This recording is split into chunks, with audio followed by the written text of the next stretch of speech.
Okay, we'll call the meeting to order. We're going to start off with the Pledge of Allegiance and then invocation. I pledge allegiance to the flag of the United States of America, to the republic for which it stands, one nation, under God, indivisible, with liberty and justice for all. Please bow your head. Lord, we just thank you for the opportunities we have in this great country. We ask that you guide us and direct us here on the panel tonight, and that we make decisions that are proper and right for the citizens of Walton County. Christ, let me pray, amen.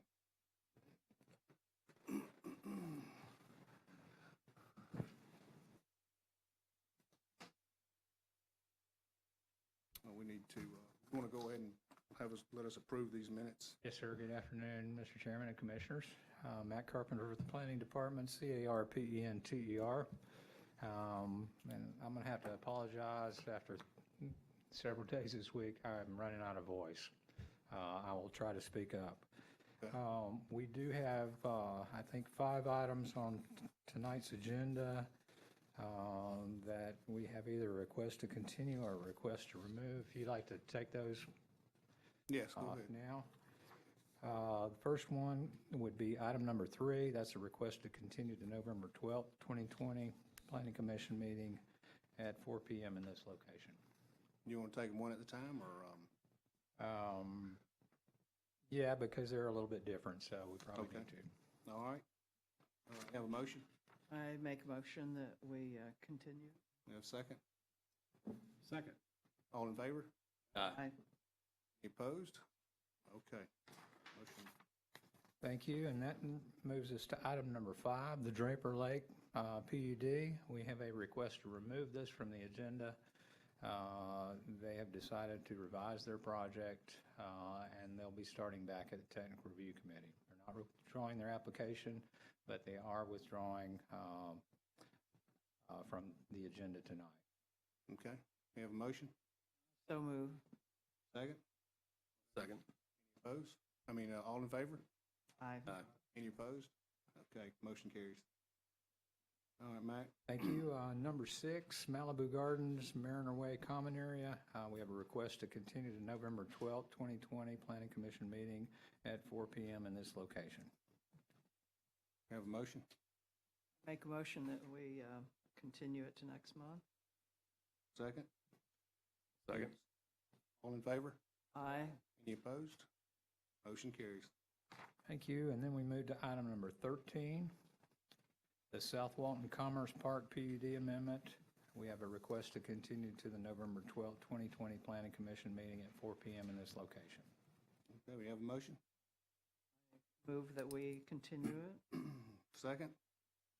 You have a second? Second. All in favor? Aye. Opposed? Motion carries. And the last item that we'd like to request to continue is item number 16, the Lot 10 Seclusion Dunes Abandonment. We have a request to continue to the November 12th, 2020 Planning Commission meeting. Make a motion that we continue it to the 12th. Second? Second. All in favor? Aye. Any opposed? Motion carries. All right, Mac, we're going to go ahead and approve the minutes from the last meeting. Everybody have a chance to read them?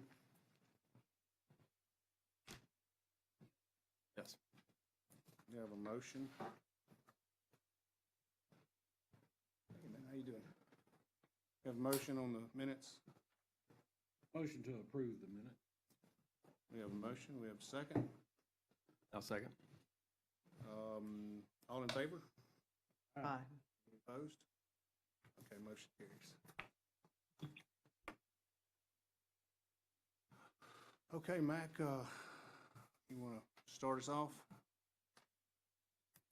Yes, sir, Mr. Chairman. The first legislative item for your consideration tonight is item number 2 on our agenda, the Jones rezoning. This is a request approved by ordinance.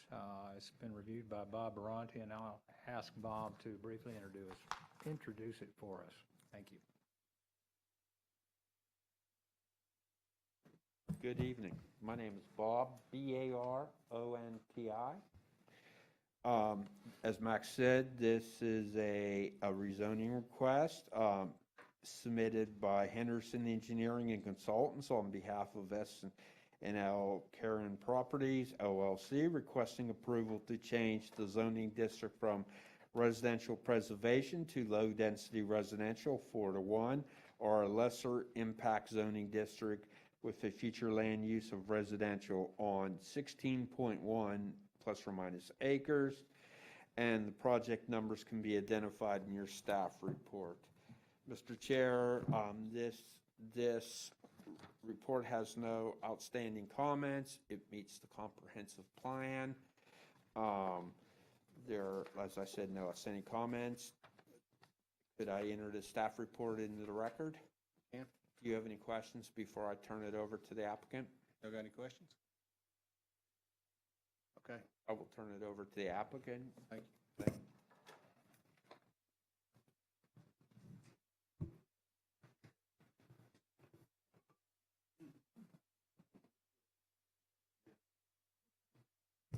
Sorry about that, I had to kill a spider. Stephen Tatum, Tatum, from Matthews and Jones, here on behalf of the applicant. Mr. Henderson, the engineer, is also here with us tonight. This was before you last month. I don't think everyone was present at last month's meeting, but it was before you last month. It was continued because our environmental assessment had inadvertently left out a little 4-acre piece of the property. We've since had that revised. There was some concerns raised by some people from the community saying that indigo snakes had been seen, or indigo snake skin had been seen on the property. So we asked the environmental engineer, or biologist, to look at that specifically. He said the property is far too small. First of all, he's been working in Walton County for 30 years, has never seen an indigo snake in his entire life doing his job. But besides that, the wetland area habitat that the indigo would be in is far too small because they require larger tracts of land, so extremely unlikely there was ever an indigo snake there. Aside from that, Mr. Henderson's here to talk about project details if you guys want us to go into that. I don't know if you recall or would like a recap. Take y'all's advice on that. Yeah, we probably do need a Okay. recap because we've got more people here. All right.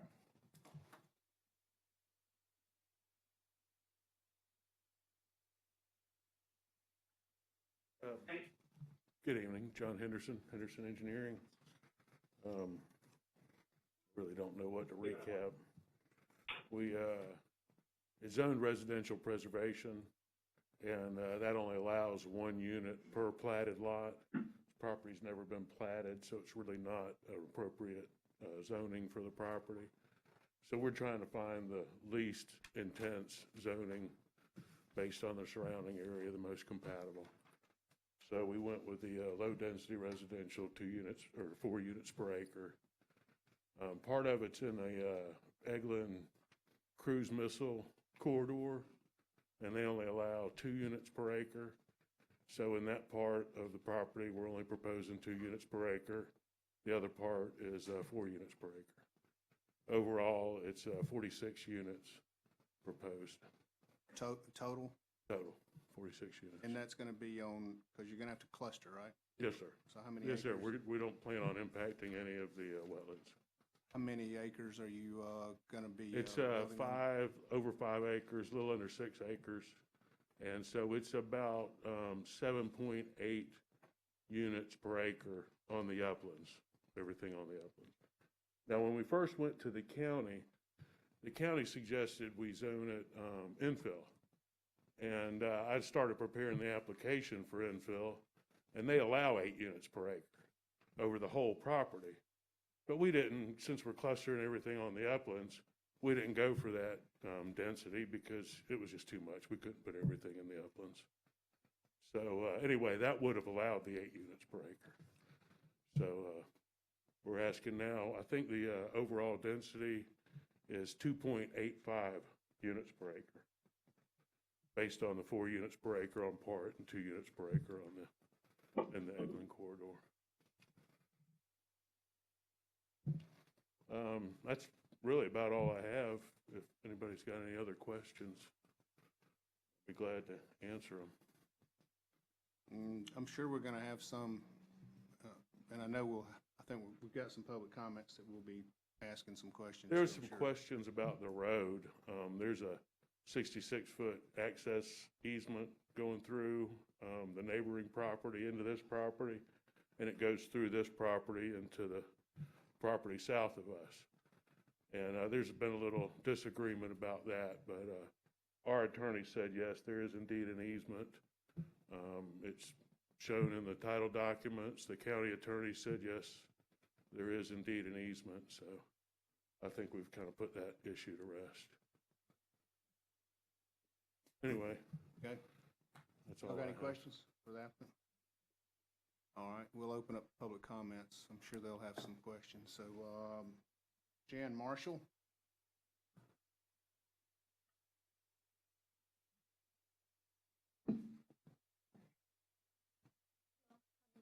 Jan Marshall, and Spell your name for the, JanMarshall. thank you. And we own the property at, it's Lot 8 in Phase 1 of Hidden Lakes, Old Florida Lakes, which abuts the property that they're talking about. Talking about access easement on Hidden Lakes Drive, there isn't. If you look at the plats, they're very clear that that's a private road. The plats, half of that road was Phase 1, the other half was Phase 2. Yes, there is an easement for utilities, but it's utilities to serve our property. If you go back to the original plat, it says on it, the dedication signed by the owner at the time who established the subdivision says, "This dedication shall not create any rights of the public in the property shown on the plat, and no streets, easements, common areas, or rights of way are dedicated to the public by means of this plat." And that was signed April 11, 1999. Now, that owner then transferred some of the lots to Mr. Mitchell's, Steve Mitchell's property, or his company. He did not transfer the roads. The roads always stayed exactly as they were. He only transferred the lots for development by Steve Mitchell's company. Anyway, when we bought our lot, or our house in 2007, the recorded documents showed that private roads. Our HOA has become inactive. I don't know if it's still active. Pull it up on my computer locked up on me today. But in 2010, I know it was still active. If it's not active, since there are 63 owners in that subdivision, if we don't have an active HOA, we each own 1/63 of every inch of that road. If there's going to be any use or transfer or allowance of anything to this new development, they're going to have 100% of the votes. Every single one, 63, and we're not going to get it. So that was one of my problems. The next problem is our streets. We have no sidewalks in there. So our streets are filled with kids playing, kids walking from the school bus, people pushing their strollers down the street, people walking dogs, added traffic from 46 units down that one road, no sidewalks, dangerous. My understanding is that parcel A and B are the 16 acres. That parcel A, B, and C were sold for $500,000 on October 18th, 2019. The listing says that there's access from North Holiday Road. That access could very well be through parcel C. If they're planning to develop parcels A and B first, but they own parcel C why are they looking at going through our neighborhood instead of through something they already own? It makes sense to me that if they own that other 8.23 acres, which it says was sold at the same time to the same owner, use it for their access. Thank you. We'll have the applicant answer your questions for you in just a minute. I think we've got one more signed up to speak. Donna Johns?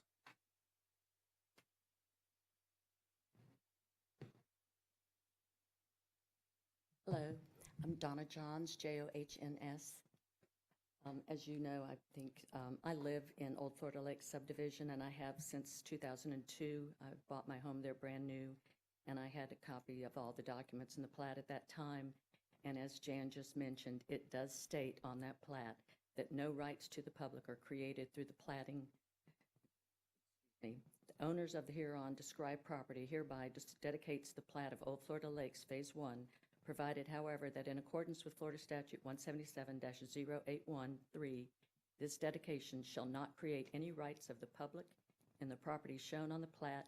No streets, easements, common areas, or right-of-ways are dedicated to the public by means of this plat.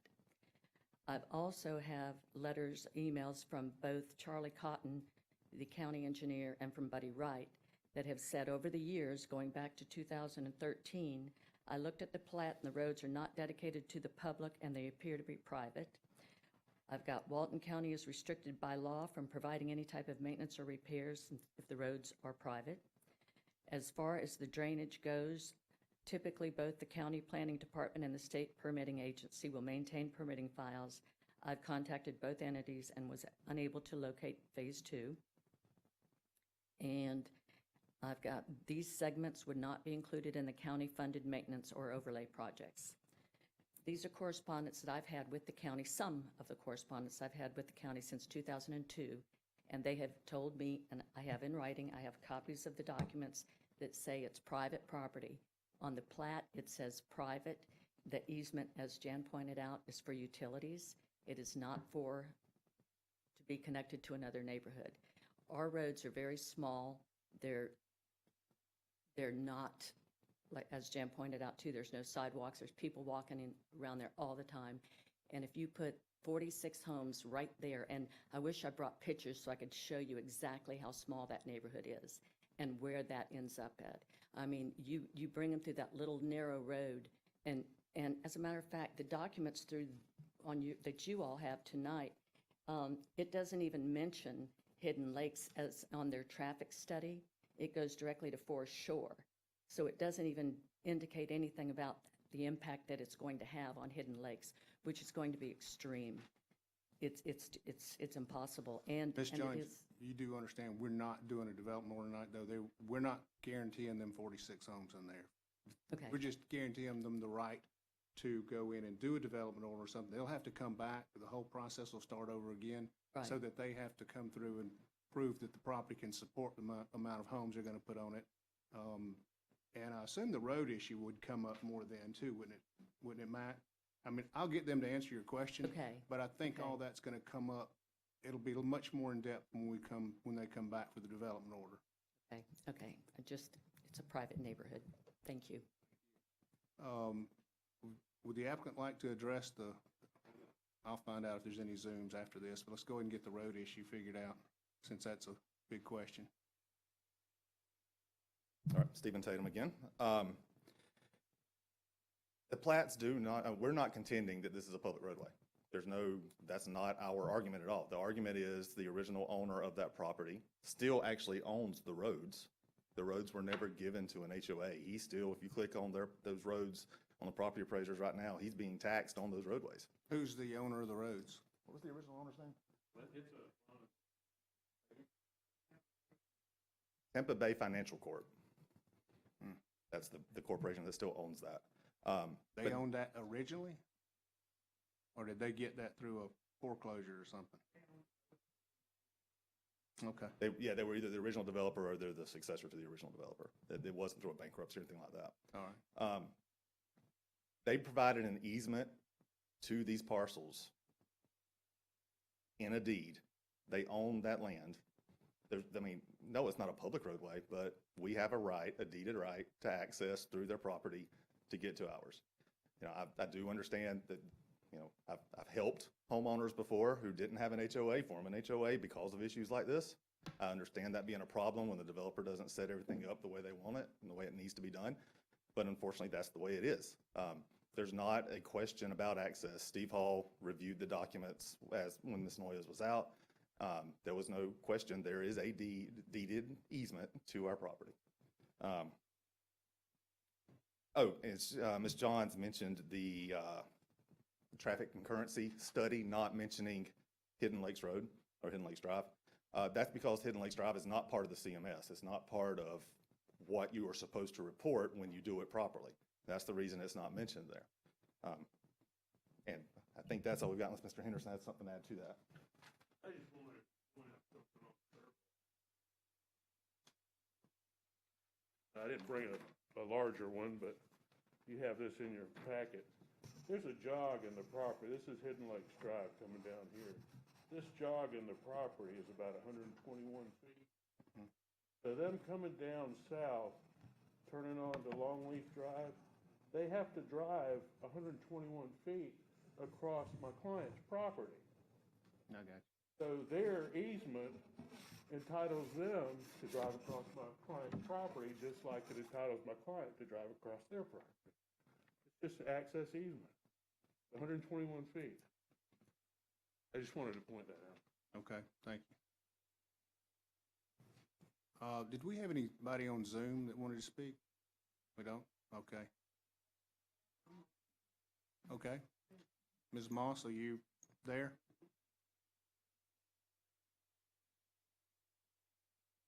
Sarah Moss? Hello, yes, can you hear me? Yes, go ahead. Yes, I wanted to speak a moment on the easement as well. I have some concerns regarding the developer's usage going through the private subdivision. I had looked into some of the, I think originally we were told there was an agreement that allowed access, and we couldn't find any agreement. We were told that it was deeded access. However, if you look back at the deeds, those properties were actually owned by an individual who had transferred them to a trust. I think it was back in 2000 or 2001 via a quitclaim deed. And as we all know, quitclaim deeds do not guarantee any rights of access or privilege or anything. The developer packet includes, I believe they say corrective warranty deeds. So they're trying to correct quitclaim deeds with warranty deeds. And I agree with the other homeowners that have spoken up. This is private property. The subdivision was developed at that point. If the owner had intended to have access through it, I'm sure it would have been listed on those quitclaim deeds, but it was not. So when that property was deeded to the trust, there was no legal access provided at all. And so I would just like to pose the question, if someone could, someone just recently said that Tampa Financial had given them access. If Tampa Financial is the homeowners association for those owners have a say, and they should have a vote on who their board of directors, what they're doing and who they're sharing their roadways with.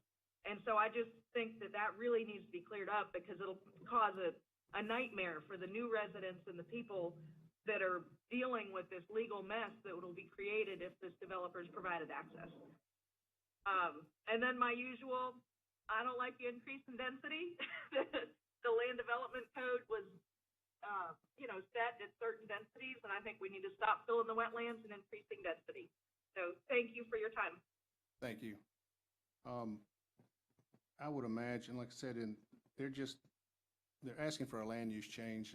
The development order is going to bring out a lot more information. I'm assuming that when they get to that point, if they get to that point, they would have to prove the access through any properties that they would be accessing through. Yes, sir. Matt Carpenter for the Planning Department. Excuse my voice. But you are exactly right.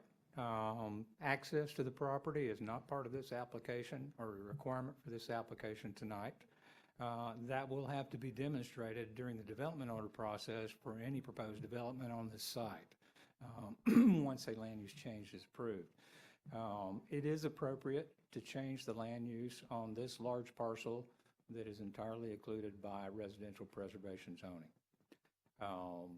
It needs to be changed to something else. The Air Force has weighed in.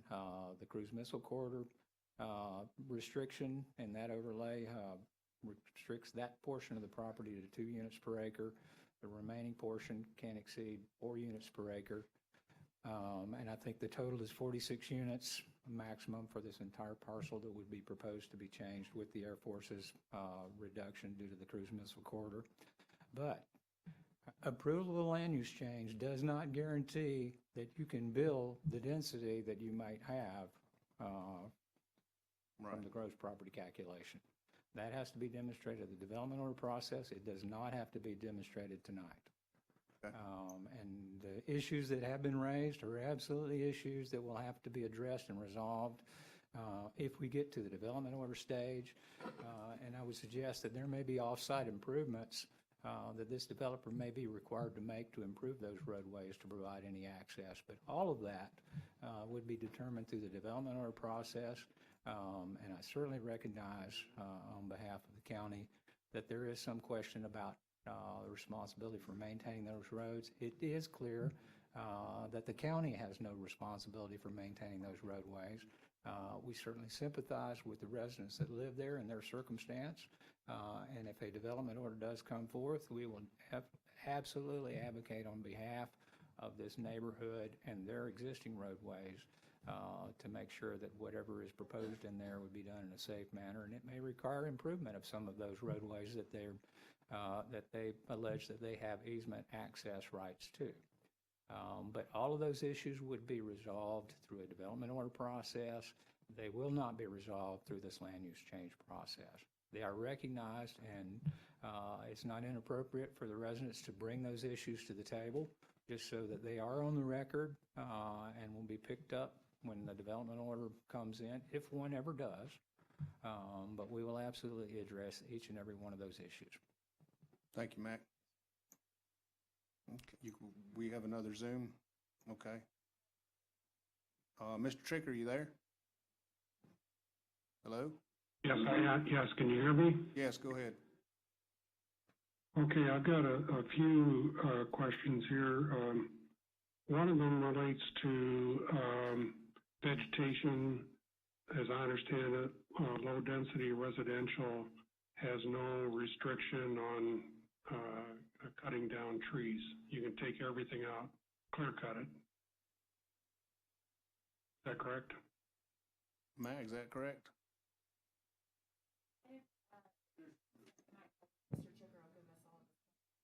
Other than any required preservation or preservation of any wetland areas, the land or the zoning category itself does not have any limitation on the amount of land that can be used for a development. Okay. Other than those things that are in Chapter 4 that are related to environmentally sensitive areas. All right, thank you. Mr. Trigger? Okay, so I guess the question really is about density.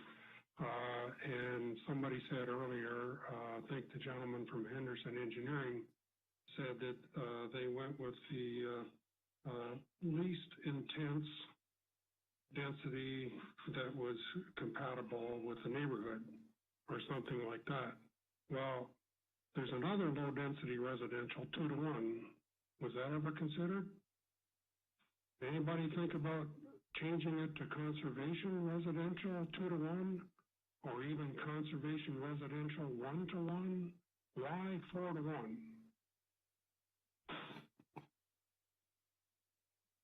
Given the size of this property and the amount of this property that cannot be developed, conservation residential 2-to-1 would not have improved the circumstance.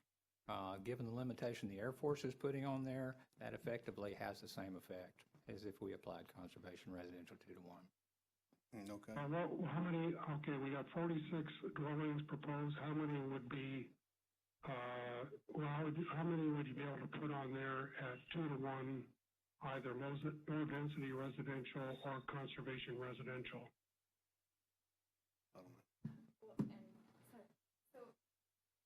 It would be about 32 units, but my earlier statement is, the real question is how much can actually be constructed on this land? The provisions in conservation residential that would require a certain amount to be retained in open space, that's already going to apply on this property because all of the wetlands will be retained in open space. And this property is significantly wet, at least 50%. Okay. Did you have something, Sydney? I was just going to suggest that the Trooper ask all of his, I'm sorry, I was just going to ask that he make all his questions clear, and then we could try to address them instead of doing it one by one, just to help it move it along. Can you do that for us, Mr. Tricker? Go ahead and ask all the questions, and then we'll answer them when you get done. Sure. Okay, so as I understand it, the proposed density, gross density is 2.85. The actual density, based on the upland area that you've got available for development, is close to 8. So given that the portion that's in the cruise missile corridor has a lower density, what is the actual density in that portion versus the density in the portion that's not in the corridor? The actual density. Anybody done that calculation? Well, we're going to get your questions, and then we'll have somebody that can answer them come up and answer them. I can essentially address that. Okay. The density on approximately half of the property is 2 to 1 due to the limitation of the cruise missile corridor overlay. So you have half of it that is 2 to 1.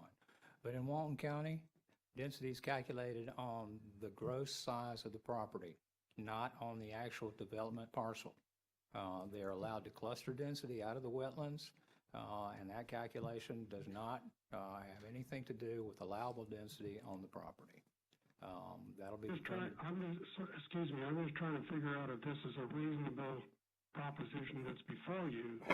And I calculate that the actual density on the west portion of the property is over 14. And that is not appropriate under any circumstances. So, you know, we got a situation here where there's no DO application, so we don't have any idea what the stormwater system looks like. We don't know how much fill is going to be required to meet the stormwater design requirements. We don't have any understanding of what the floodwater situation is going to be and the impact it's going to have on neighborhoods. We don't know where the floodwater is going to go if you exceed the design standard for the stormwater system. There are a lot of things we don't know. So, I guess my real question is, why the heck are we even considering this proposal at this stage of the game where there's so many unknowns? Why don't we do this concurrently with the DO application where we can get all these questions answered, including the one about access? You know, everything we're talking about here, we're saying, well, we got to wait for the DO, wait for the DO. Why do the land use change now, or rezoning right now, when we got all these open questions, do them both at the same time? So that's you know, I think that would be a lot more reasonable. You know, we have seen this movie before. It was called the Foreman LSA, a very, very similar situation, area full of wetlands in a floodplain, and the applicant came in, actually had a... And Mr. Traker, can you keep your comments on this particular project since we're working on this one? And I will say that your other question about why they don't combine them together, probably because of the amount of work and engineering that would have to be done to get the development order process. If they don't get their land use changed, they don't want to go through the process of spending all that money on something that they're not going to get. Now, there may be other reasons, but that's one of them I know of. I'm sorry, but if they got a decent design that resolves all the other issues, the rezoning is not going to be a problem. You know that, and I know that. So it doesn't make any sense to process that right now, with all these open questions. Well, that's just not how they do it, Mr. Tricker. So You know, that's all I can tell you, that this is the process that we're That's what I in. want to know why. You want to know why? Why do we have to give them this rezoning at this stage of the game? They haven't done any engineering, they have done no evaluation to determine exactly what they can put on the property that meets compatibility requirements, stormwater requirements. They have no idea. We don't have any idea. So why even give them rezoning? Tell them that the intent is we're going to give them something reasonable when they come in with an engineering plan, but until then, it makes no sense. I mean, Mr. Tricker, can you hold on just a second? Mac, if you got something to say. If I could respond to Sure. that, the applicant, the property owner, is entitled to due process and the opportunity to seek a land use change. That does not guarantee that they will ever be able to build one stick on the site. But they are entitled under the law to make application for the land use change. It does not require that the full development order application come with it. They have proposed what they think they want to do there, but there is no requirement to go through the detailed technical stage to review a project when a project has not been formally proposed yet. We are reviewing a land use change. There are a number of questions, as Mr. Tricker has raised, that will be addressed at the development order stage. But it's not appropriate to consider those things at this stage because they're not part of the application requirements. And whether or not they will ever get a land use change is up to the Board of County Commissioners. Mr. Tricker suggested, well, you know they will get it. Well, no, we don't, because we cannot presuppose what any board appointed by the county or elected in Walton County will do when presented with the application. In fact, it's illegal to know what they will do in advance. So with that said, we don't know if this will be approved. They don't know if this will be approved. But there are very few developers that have the financial wherewithal or the financial backing to propose a large project without knowing whether or not they are actually entitled to apply for that. That's just not the way the process works. It might work well for the public, but it does not work well for the development community, and that has not been the practice in Walton County. Thank you, Mac. Well, I guess, you use the word entitlement, and that always causes problems in my mind. This applicant is not entitled to anything more than what the current zoning allows. That's all he's entitled to. So I am saying that it doesn't seem reasonable to me, and if he gets approval for 4-1, he's just enhanced the value of his property tremendously. I mean, this is swampland. It's not, didn't cost a lot of money when they purchased it, but when they get the rezoning, it's worth a lot more money. Well, it's a zero-sum game. Mr. So Tricker, have you got a question? Yeah, I've got a question.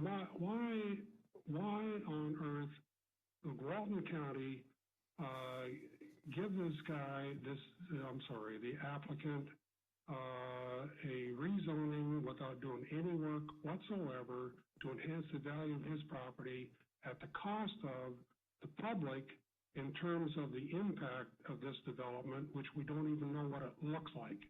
Makes no sense to me. I'm sorry. All right, well, that question's been answered. So do we have anybody else on Zoom? Okay, then we'll close to public comments. Ms. Johns, you have one more question? Can you come up to the front?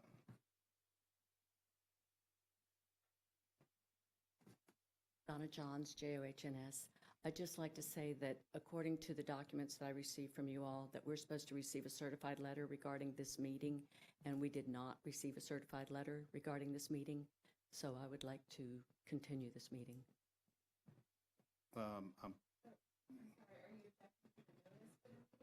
Yes.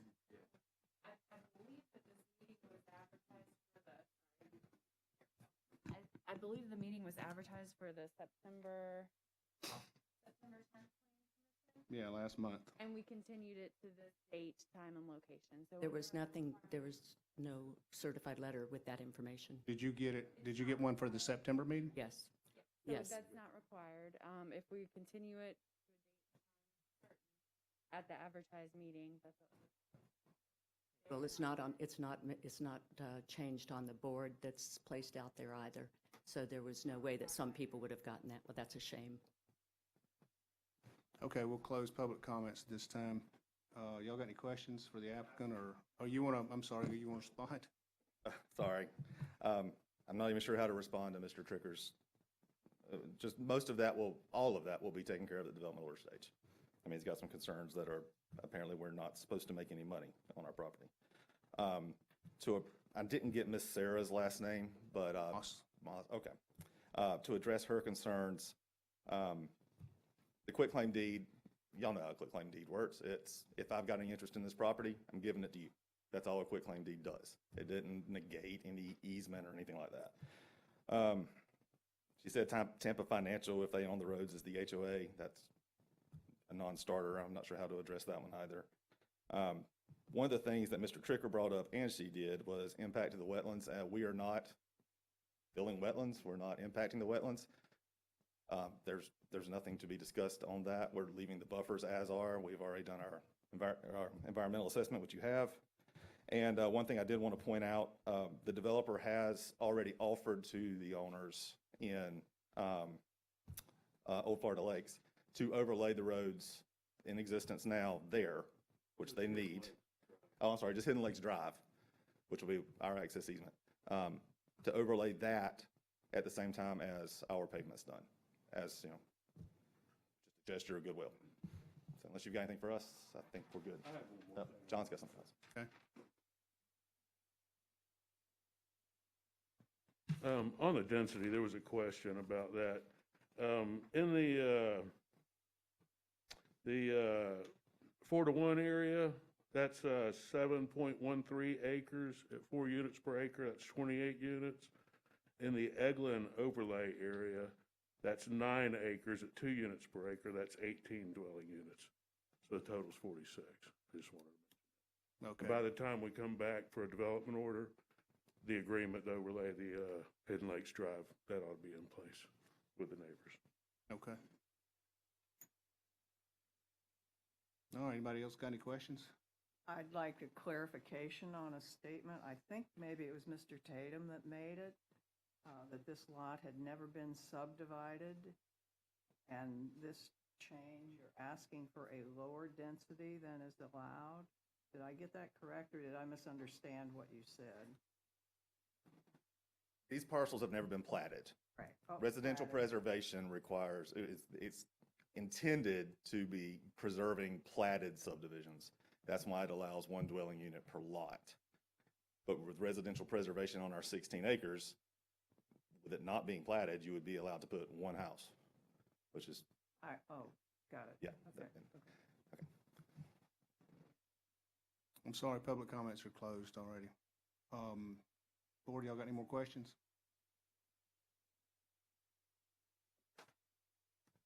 All right, well, what are the board's wishes? I make a motion to approve on the Jones rezoning. All right, we have a motion. We have a second. We have any more questions? All in favor, say aye. Aye. Any opposed? Aye. Motion passes.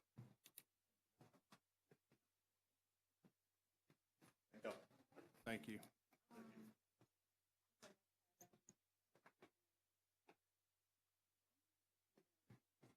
Oh, yeah, oh, yeah. I'll let you know.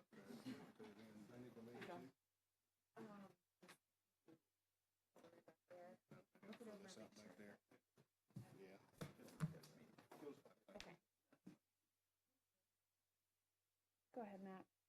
Well, I guess before you get started, so for our next item, it should be item number 4 on the agenda, is that right? Yes, Okay. the Gillis 80 acres large-scale amendment. Yeah, so Mr. Perry has a conflict of interest on this item and won't be participating. So for the board, it's my understanding that our vice chair, Mr. Barker, who's no longer on the board because he's been elected to the Board of County Commissioners, so we don't have a vice chair tonight.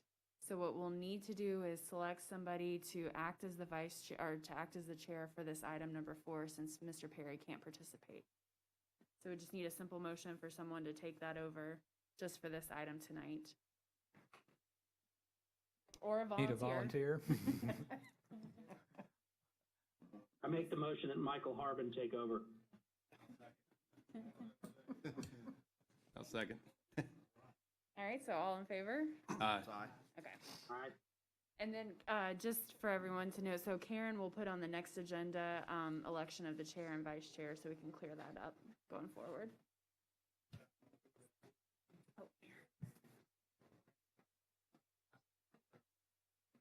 I don't think that's for this one. Oh, it's not, okay. Go ahead, Mac, I'm sorry. Okay, we're on item number 4, the Gillis 80 acres large-scale amendment. This is a request to approve by ordinance. It's been reviewed by Bob Baronti.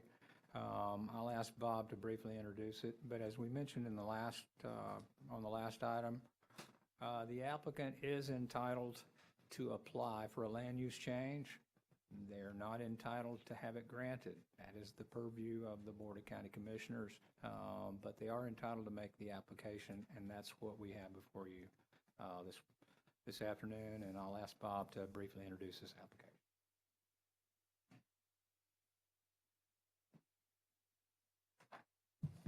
Bob Baronti. Good afternoon, Mr. Chair. This is a large-scale amendment application submitted by Jenkins Engineering Incorporated on behalf of C&M Contracting, requesting approval to change the future land use from general agricultural and rural residential to industrial and extractive uses in a zoning district from general agricultural and rural village to extractive uses on 80 plus or minus acres, and the parcel numbers found in your staff report. Mr. Chair, all comprehensive plan requirements and LDC requirements have been met. You have a letter of rejections in front of you. Before I turn it over to the agent, do you have any questions for me? I don't, board. Any questions? May I have the staff report entered into the record, please? Nay. Thank you. And if no further questions, I will turn it over to the agent to go in depth into the project. Thank you. I'm Scott Jenkins with Jenkins Engineering, Jenkins. I'm here to represent the owner for this property, Mr. Chad Gillis. He's here tonight too, if you have any questions for him. But to kind of give you a quick rundown of where the property is located, this is located to the northwest of Defuniak. This is Highway 90. Here, this is US 331. Property is probably about 5.5 or 6 miles up 331, close to Kings Lake and Holly Lake, and in that area. It's 80 acres, located on the north side, kind of the, I guess it would be the northeast side of US 331 in that area. Currently, it's undeveloped. It's basically just a wooded piece of property. Mr. Gillis, site work contractor. So he does site work for developments in the south part of Walton County, well, actually all over Walton County. And we've worked with him on several projects in the past. And his intended use of this is, instead of an agricultural use, he would like to build a borrow pit to get dirt for his site work that he can use on projects throughout the county. He is intending to basically utilize, and you can see about the bottom half of the 80 acres for the borrow pit area. And you can see this dashed line is kind of the intended area. It's about 33 acres within that boundary. All of that won't be borrow pit, but it will be used for access roads, stormwater management, the things that have to be done at the time of development. Mr. Gillis does intend to leave a 100-foot natural vegetative buffer on all sides around his property, and actually really not do anything to the north of this area at all, because it tends to fall down the slope and go toward the creek that's along the northern boundary of that property. As far as the property itself, it fronts on 331, as we discussed. Mr. Gillis actually met with DOT today about acquiring access there, and they gave him the recommendations that he would need to do that, and he should not have a problem with that. Environmentally, there's only one really, really small area of wetlands that is at the very northeast corner of the property, which would actually fall within that 100-foot natural buffer, so it wouldn't be impacted at all. None of this is in the flood zone or floodplain area in the county. There are 3 active gopher tortoise burrows on this site. One inactive burrow is also located here. Those 3 would likely be moved to the northern portion of the site, and then you just have to stay 25 feet away from them.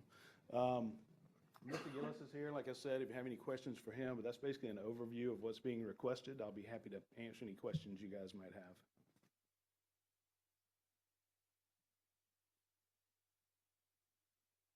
Questions? Okay, thank you.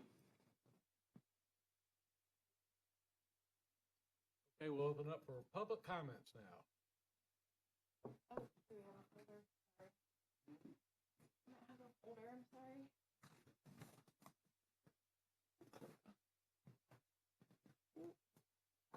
Here we go.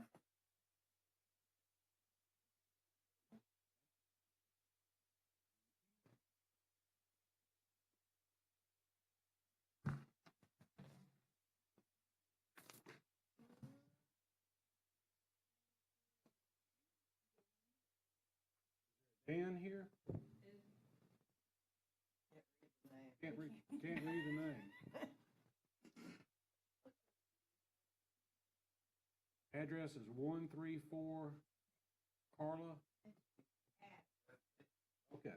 Come on up, please.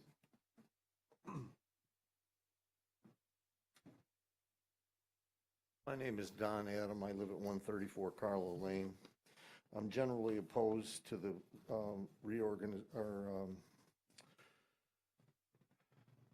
reuse of the land from residential to industrial excavating. It'll reduce the amount of worth in my property. It'll jeopardize my well. There'll be excess dust, excess noise, and in general, I'm against it. Thank you.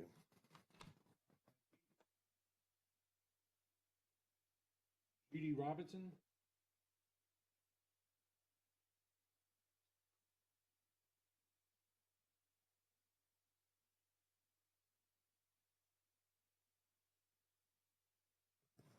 My name is Judy Robinson. It's Robinson.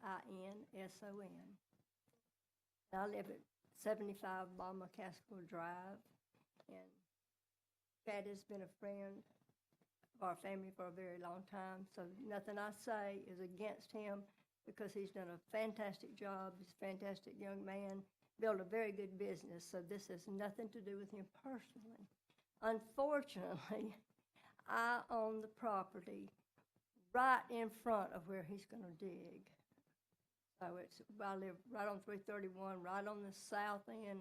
He'll be entering into the property right south of, we have a shop built there. I do not live at that property. My brother lives there. I did not get a letter either. And I own the property, although my brother's just living there because I have a home. We have a living deed. Upon my brother's death, or I will, have the property which I will sell. Because I have a home, I will not move back up there. So unfortunately, with only 100-foot buffer, wintertime, not much of a buffer, as everybody knows. I live right now 400 feet off of 331, and you can almost hear the people talking going down the road in their vehicles because it's so loud. It will be, I know I'm repeating, it will be very noisy, and it will be dusty. And my main concern is that I will not be able to sell that house with a big pit back that way. Another thing, this may have to be asked at another meeting after because you're just wanting to change the capacity of the use of the property. But I wanted to ask Chad or someone here, his representative, if they're having any environmental impact studies, like on the water. I'm concerned of when you dig a certain, you can go so far down until you got to stop, move over to another place because you're going to be interfering with the water line. There's a certain amount, go check, and you can stay 5 feet within the water. Some places, more than that. But anyway, he's going to have to keep moving and moving and moving until he's going to have a huge, big pond back that way. And he can't move any further north, wetlands. So this is going to put a real impact upon me being able to sell my property if I start to. The water contamination, if he digs down, or I would like to ask too, is he going to in any way subcontract this out, not just himself, his trucks going in and out? Probably wouldn't be that big of a problem, but if he subcontracts it out to other people, there's going to be a lot of in and out traffic there. It is a really, really bad spot in the road to bring trucks onto the road, because they come out very slowly. Got 10 years to go through, most of them, and there's a curve right before you get to where he will be going in. We'll ask him that question for you. Yes, and because, and I think DOT would, like he said, he did talk with them, but we would like to find out how many exits they plan to put, one in, one out, or what, because it's going to be a very dangerous place going in and out there. I think that's all I need to ask. Thank you very much. Thank you. All right, Regina Snyder.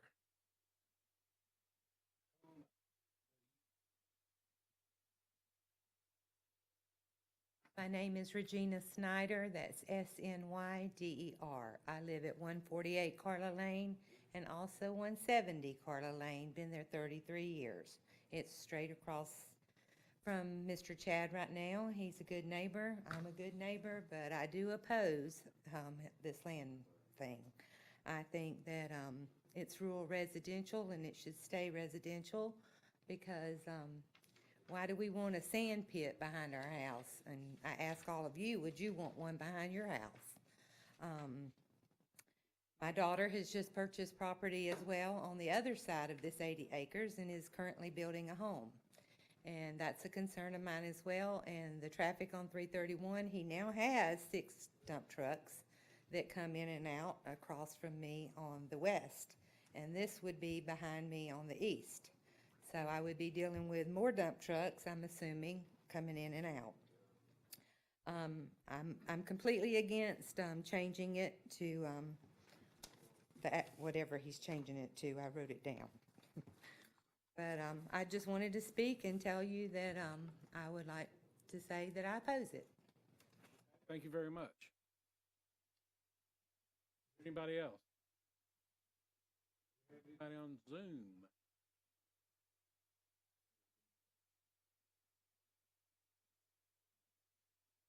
Winston, can you hear us? Yes.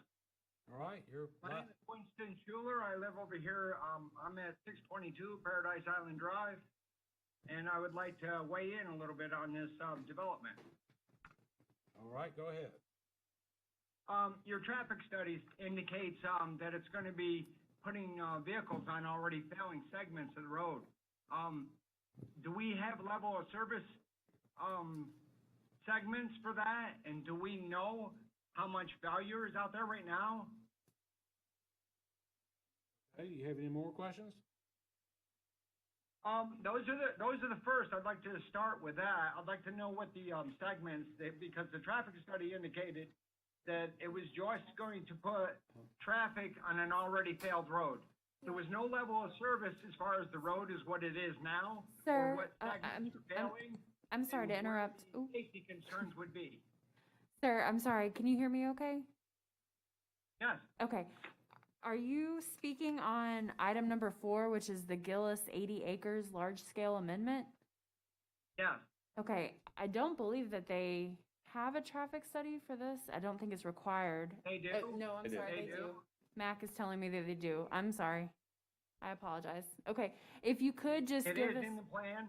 The Okay. traffic study, like I said, indicates that it's just going to put traffic on an already failed segment of roadway. Okay. Which roadways and how much traffic, and then all of a sudden, you have to look at safety issues.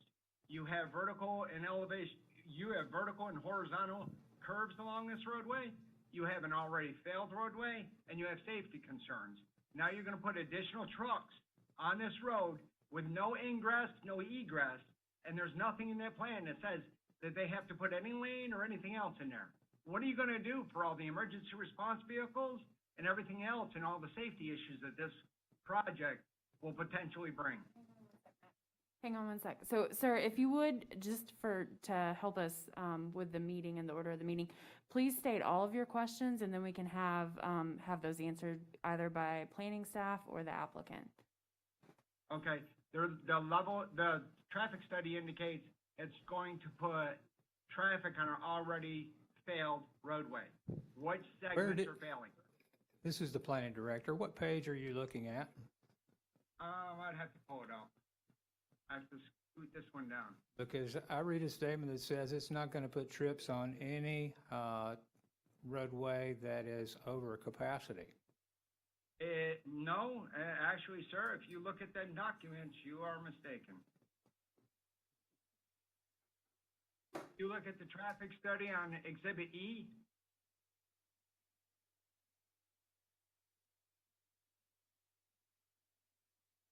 I do not see any segments on Exhibit E which indicate what the level of service of a U.S. highway are right now. Has DOT chimed in on this? Sir, hold on just a moment and let us get these documents and look at them. So hold on 1 minute.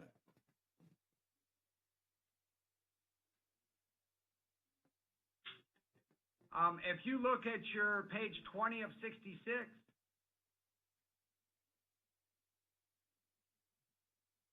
and look at the conclusion, and please read that for me. Yes, the conclusion, which is on page 3 of the traffic concurrency analysis submitted by the applicant, the proposed Gillis large-scale amendment is expected to generate 6 total PM peak hour trips. It will not impact any segments of roadway currently operating over capacity. Right, so what segments of roadway are operating over capacity, and what is the safety issues without having an egress or ingress for that road? The traffic study does not indicate any of this, and I'm surprised that planning or that staff let it go through and recommended this. No, sir. I mean, this is the level of service on 331. It's a U.S. highway. Sir, hold on, please. If you could let me respond, I'll be happy to. The available capacity is shown in the table immediately above that conclusion statement for US 331. There are 2 segments. Each of the segments has at least 20 trips available. Well, actually, they've got 400 trips available. They're putting 3 trips on this road that has available capacity of 404 on the segment from Walton Road to US 90, which would be southbound, and 3 trips towards an available capacity of US 90 to Walton Road. That would be the northbound trips. There are plenty of available trips on US 331 North. Okay. My concern is 400 the more than this. ingress- 400 more than this development will place on the roadway. So there's a recent study from DOT that indicates that this roadway will fail, and they are making plans to widen that roadway.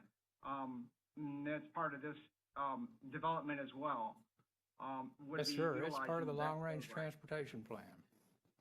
Right. Adding 4 Long-range lanes to US 331. My main concern with this development is the ingress and the safety concerns on 331. Those trucks run at 20 miles an hour. What's the speed limit on 331 in that segment? It's probably 55 miles an hour. Right, and now, so you have a vehicle coming from Alabama doing 55, 60, and now they're doing 20. My concern is safety. Yes, sir, and safety is addressed at the development order stage, not the land use change stage. We are not approving a development order or proposing a development order. They've indicated the No, proposed use of the parcel in order to support their application for a land use change. And I understand that, but you're supporting use of the parcel is to use different types of vehicles other than what it was originally designated for. You're doing an industrial instead of residential. It's not a residential parcel. Well, it's a rural residential area. It's an agricultural parcel. Sir, you'll be able to bring this up again when it comes in front of the Board of County Commissioners at the time, but Okay.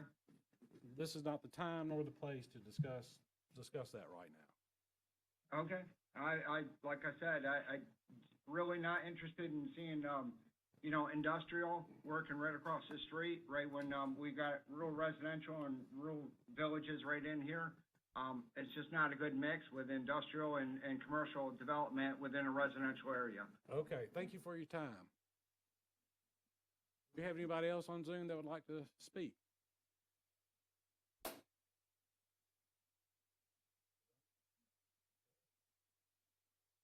Mr. Jenkins, would you like to rebut some of this? I will give it my best shot. Scott Jenkins with Jenkins Engineering. Just a few things that we heard that were of concern. First gentleman was, I'm sorry, I do that every time. The first gentleman was concerned about his drinking well. I would point out, first of all, that digging a borrow pit and eventually creating a lake there, because that's what it'll eventually be when it gets reclaimed, would have no more impact to anybody's drinking wells than any of the other lakes that are in the city. The water table stays where the water table stays unless you're mechanically changing that with a pump or a well system drawing water out. This is not proposing any of that. It's basically digging a hole, so it wouldn't change the elevation of the groundwater in this area. I can tell you, Mr. Gillis actually lives right across the street, is on a well also, so I'm sure he would not want to do anything that would impact his residence either. There were concerns about dust and noise and things like that, and that's really why they're proposing to leave a buffer area here, but that's also something that will be addressed at time of development order. If Mr. Gillis decides to move forward with this borrow pit, he does have to go through the major development order process to get that approved, but he would have to provide buffers that would provide any kind of buffering from noise, light. Dust has to be controlled through washdown areas on the site. He's not allowed to track sediment and dirt and things like that. So it's really to keep water on it, to keep it wet. So those things will be handled at that point. There were some questions about environmental impact studies being done. We have done environmental assessment as part of your package, and it's actually a very clean piece of property from environmental considerations. So it's really a good piece of property.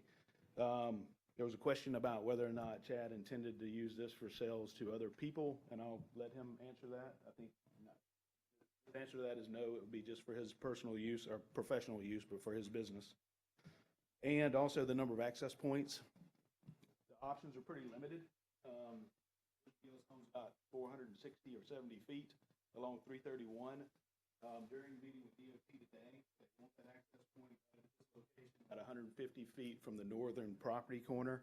So that's basically where DOT would approve it, and that's where it'll be. It'll be one access point, and it'll be 36 feet wide with large 50-foot radiuses. Next thing I just wanted to point out, a couple of people said this is residential property, maybe a bit confusing. It's actually not. The large portion here is all agricultural. There's a little triangle right here. It's on the other side of 331 that they have no intended use for. So it's really, they have no intent to do anything on that piece of property. The rest of it is agricultural. It could be farmed. It could be dig ponds out there if you wanted to. They could have tractors in and out of that location. So it's really an agricultural use. This is really just to bring it into code so that Mr. Gillis can do a borrow pit and really stay under your regulations that allow that. And then lastly, the traffic. I think as Max said, we did a traffic study for this, and there is capacity on 331 in that area. And we will have to abide by all the DOT requirements and the county's requirements to get an access drive on that location. If you have any other questions, I'll try to clear anything else up. I do have a question, a clarification. Yes, ma'am. In the synopsis that we received, it talks about general agricultural and rural residential. Are you saying that the rural residential part of it is only the part to the southwest of 331 and that the rest of it is agricultural? Okay, that's why it says two things there. Exactly, yes, ma'am. The roadway itself splits that little corner off, and it's rural residential on Okay, the so south the side. part to the north and east of 331 is, right now, general agricultural? Yes, ma'am. If you look at this map, the darker colors on it now, it's agricultural, the lighter golden color is.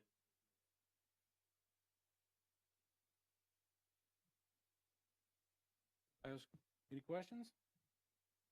Scott, in order to operate a bar pit, are there any licenses or permits required from the Department of Environmental Protection or Water Management District? Yeah, absolutely. You have to go through their environmental research permitting process. They have a little different process than normal developments. You have to do 2 back-to-back 72-hour storms, which is a little more stringent than normal. But yeah, absolutely, you have to go through their whole permitting process.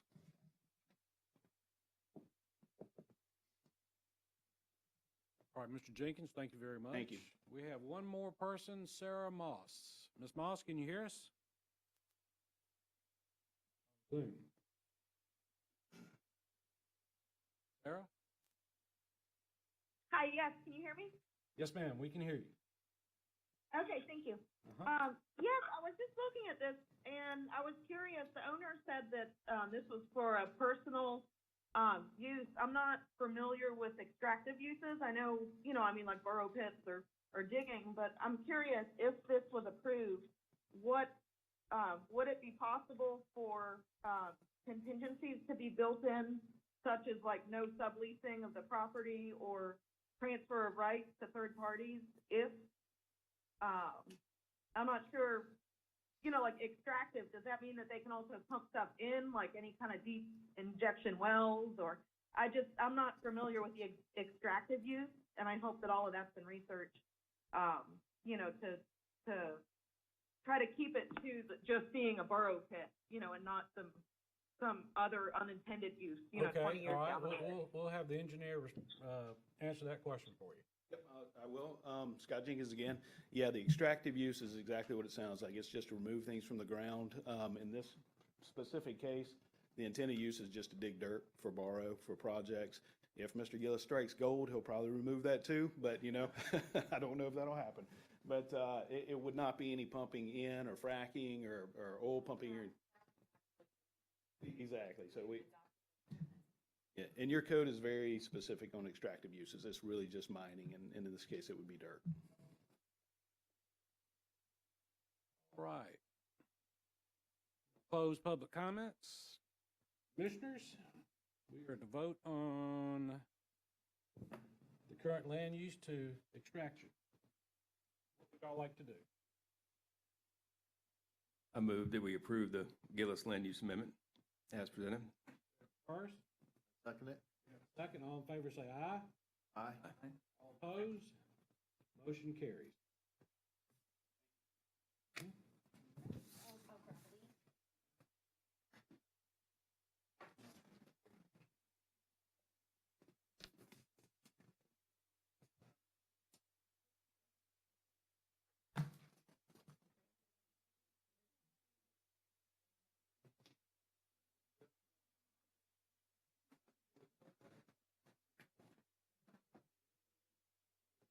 Mr. Chairman, I'm going to ask Kristen Shell to present the next two items, which Okay. are comprehensive plan amendments.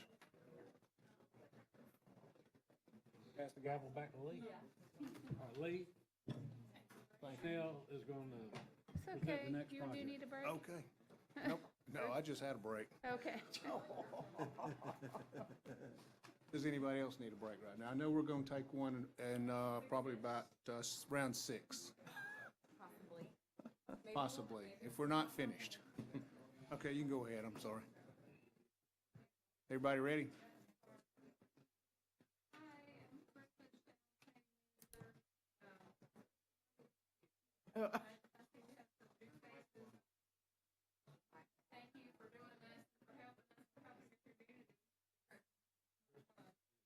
Okay, there we go. Some of you will recall when we did the comprehensive plan update, we had a challenge to our last kind of round of comprehensive plan amendments.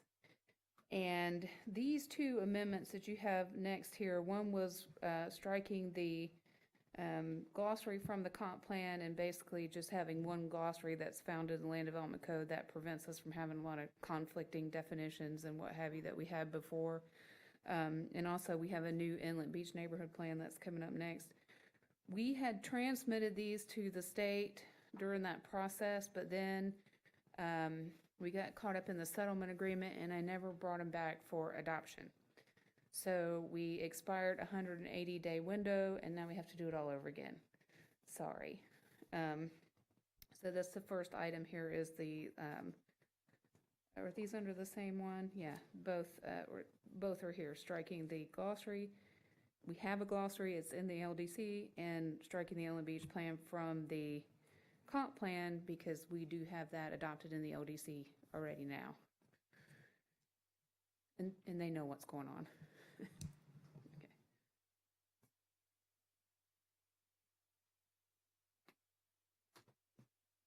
That's it? Item number 7 there. Okay, So has we're anybody got any requesting to questions? transmit. Anybody got any questions for Kristen? No? Okay. Do we have anyone in the public that would like to comment on this? Don't believe we had any. We did not have anybody sign up. So we got anybody on Zoom that wants to comment on this?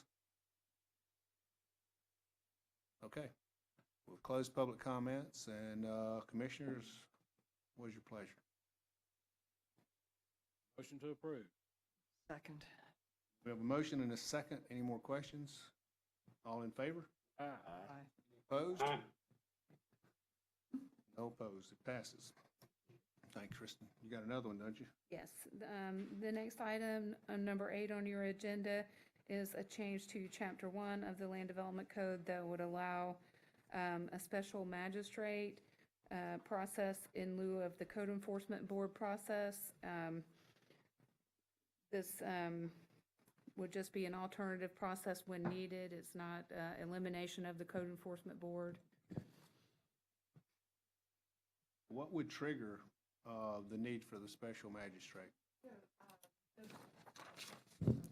The Board of County Commissioners would direct staff when to use the Code Enforcement Board versus the magistrate. So that would be a decision of the BCC. Any particular reason why they would go one way or the other?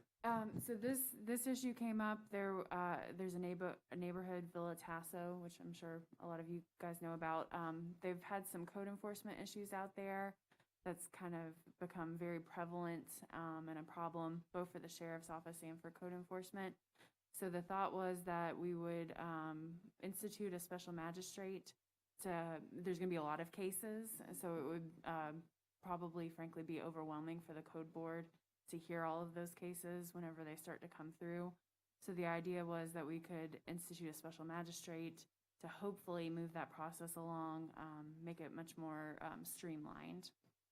And it may be that there may be other areas that the BCC would like code enforcement to target in the future with a special magistrate. Does the special magistrate have more powers or less than the Code Enforcement Board? Same. It's just basically for To streamline the process. streamline things. Okay. Well, that helps me understand it better. Has anybody got any questions? I have another question in that, is there a difference in the process or procedures used before the board and a magistrate? No, ma'am. So no, there's no difference. There would still be the opportunity for public comment, which is provided at code board hearings. That would still be provided by a special magistrate. For code matters, there's strict due process requirements that are required. So that's the case for code board or for the special magistrate. Well, because I didn't know what a special magistrate did, I looked up some things online and happened to come across an advisory legal opinion from the Attorney General at the time. And it states there that I'm the opinion that in the Florida statutes 286.01143D does not require that members of the public be given a reasonable opportunity to be heard at quasi-judicial code enforcement hearings conducted by a special magistrate pursuant to authority delegated by the County Code Enforcement Board. And that section 162074 Florida statutes contemplates that the outcomes of the code enforcement hearings will be presented at public hearings conducted by the special magistrate. So I'm not an attorney, but it seemed to me that it was saying that they didn't have to allow the public to appear, where with the board, they do. They let the public come in. Am I misunderstanding this opinion from the Attorney General? I'll be happy to take a look at that and read it over. But I'll be honest with you, I don't see that we would ever prohibit or eliminate public comment at a code enforcement proceeding. There is no desire for anyone that I know of to do something like that. So I don't see that being a concern. As I read it, I think that perhaps it's not required that they take public comment, but it's allowed, and I just don't see us limiting. You know, that's a different process too. It's really the complainant and the complainee, you know, more so than it is these things we do here. We very rarely get public comment at a Magistrate, whatever he rules have to be signed off by a judge. No. So I mean, code proceedings are very technical. You know, there's due process rules that have to be followed. And whether it's the board or a magistrate, they have to look at our land development code and determine the facts of the case and whether or not there's been a violation of land development code or comprehensive plan. So there's a lot of due process requirements that are part of that. Findings of fact, right? Right. Yeah. So the Board of County Commissioners would be determining when a magistrate would be used. Okay. So a person wouldn't necessarily have a choice about which one they. And it would be for a class.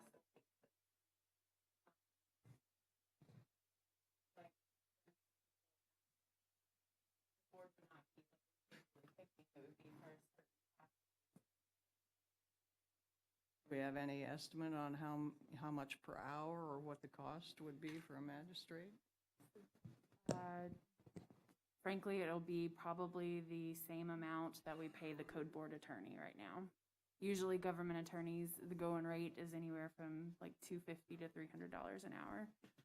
Would there be no need for the code board attorney at that point? Not for the magistrate proceedings, no. Okay. Any other questions? We have a Zoom? Okay. Mr. Tricker? Mr. Tricker, can you hear us? Hello? Can you hear me? Yes, we can now. Go ahead, Mr. Tricker. Okay. Thank you. Yeah, I just had a quick question. What was the area that Kristen was talking about where they had a lot of code enforcement cases? I missed that. Villatassa area. I'm sorry, say that again? Villatassa. Isn't that right? Villatassa. Okay, thank you very much. All right, we got any other questions? Okay.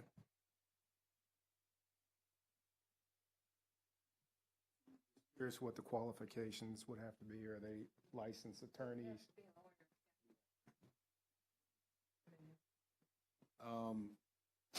He said, I think you asked what the qualifications would have to be for the magistrate, and they'd have to be an attorney. So, yeah, we would suggest to the board that they hire an attorney with land use, at least 5 years land use experience, more likely than not. Okay. All right, any other questions? All right, we'll close public comments. All right, board, y'all got any questions? All right, what are your wishes? Motion to approve. A motion? I'll second. Second? All in favor? Aye. Motion carries. Okay, I'm gonna tee up number 9 for you.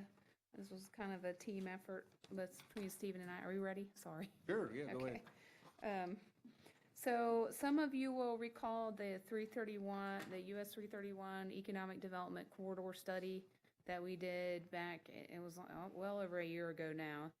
So that study was approved by the board, and some policy was placed in the comprehensive plan related to implementation. And if you'll recall, and some of you don't, but the main purposes of that study were, it was really threefold. It was looking at economic development opportunities, looking at preservation of the corridor, really the 331 corridor, the speed and capacity of the corridor, and then also looking at really aesthetic considerations were a big part of that, like where would we, if we were going to extend the scenic corridor language, where would we do that and how would we do that as part of economic development. Later, there was a strategic plan that was prepared by the Planning Council for the board, which also picked up a lot of these things. I'm not sure where that is in the process, but it picked up a lot of these things. And some of the things they were looking at were, mixture of housing types. How do we achieve a mixture of housing types that will help with affordable housing? How do we sort of fast track economic development projects that met the EDA's criteria for job creation? So this is what you have here in your packet. The first item, number 9, is that targeted incentive program. And I'm going to let Stephen come and explain to you what we came up with. And this is big, so if we need more time, that's okay too. But we did want to get this in front of you and see what we could do here. Okay.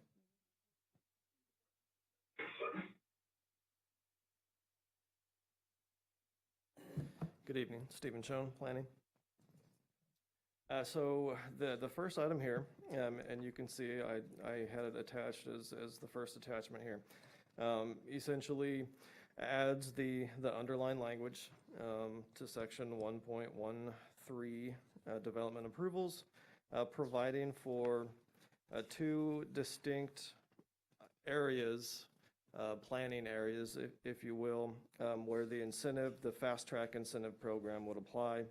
One is the Woodlawn or Northern Activity Center that stretches from 331, essentially following Interstate 10 over, and then sort of meandering down the Eglin property back to 331. There are some significant restrictions in there as per the MIOD flight patterns and other Eglin issues. Development is allowed in there. Industrial is a type of development that is allowed in there. There are still additional restrictions that would be applied with any development order that would come in, but the intent of this language is to simply move it through the process faster to reach the goals of the economic development or corridor economic development plan.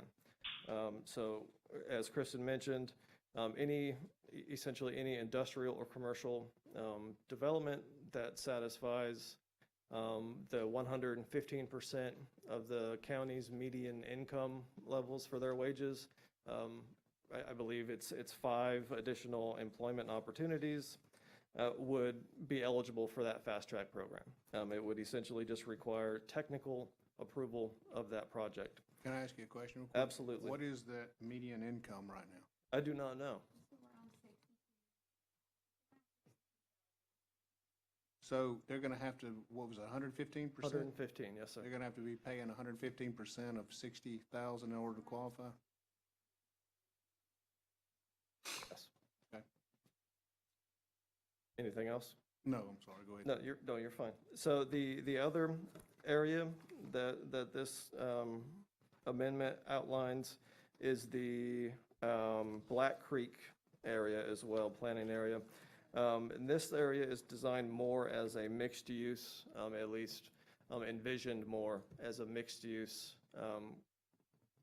incentive area, right? So we're talking about requiring, or in this code, it requires a land use change, zoning change to a VMU zoning, traditional neighborhood development zoning, or small neighborhood development zoning, all with mixture components that are required as part of that development process. So again, those developments that would satisfy, that would go through the land development and zoning change to one of those districts, and would be proposing a quality mixed-use development would be applicable for the expedited or fast-tracked review process.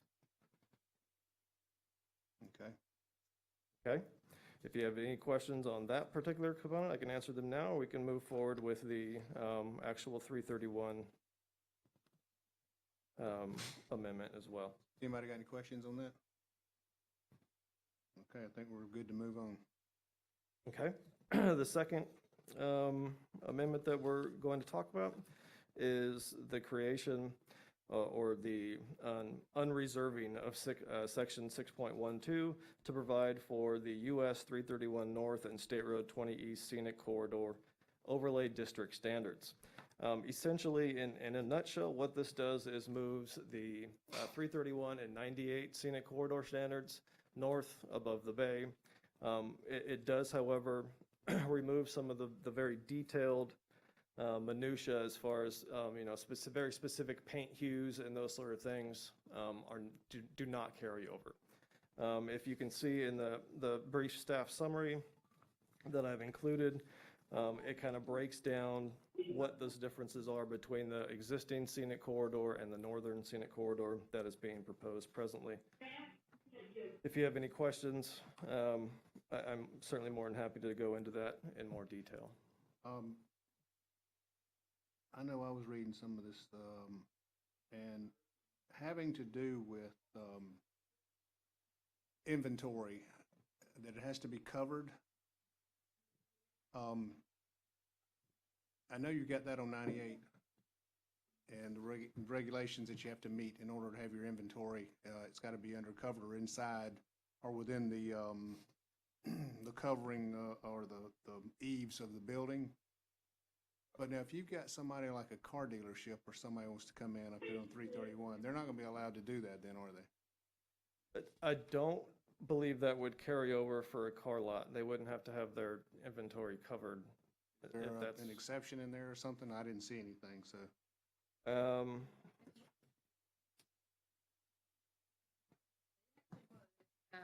And that's, that may be something we want to look at doing a little differently. We can relax that a little bit for certain land uses. The 20 East corridor really is so environmental. It's the Nokusi area. So that was why we thought to include that. And this is to near Owl's Head. So we're not going north near Defuniak. It kind of is the southern portion of 331. But yeah, if that's something that you think needs to change or that we need to look at, then we'd be happy to do that. Well, I just think it's going to be something. Vehicles. The only main road in and out, Walton County, and if they're going to put something in, probably the location they would be looking at would be, between 20 and the bay. That would be the most likely. Boat dealerships the same way.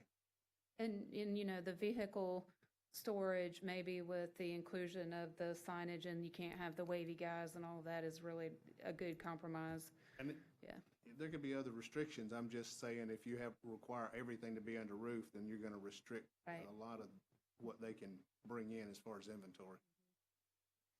Okay. Anything else? I think that's good consideration. How would you propose to loosen it up? Because Probably the inventory could be very broad. If it's a nursery, do they have to cover their plant? Nurseries are covered in Nurseries are addressed in the plan. If it's vehicles in particular, then we can just talk about vehicles. If we want to allow other types of outdoor storage that's not covered or screened, then we might need to have a different discussion.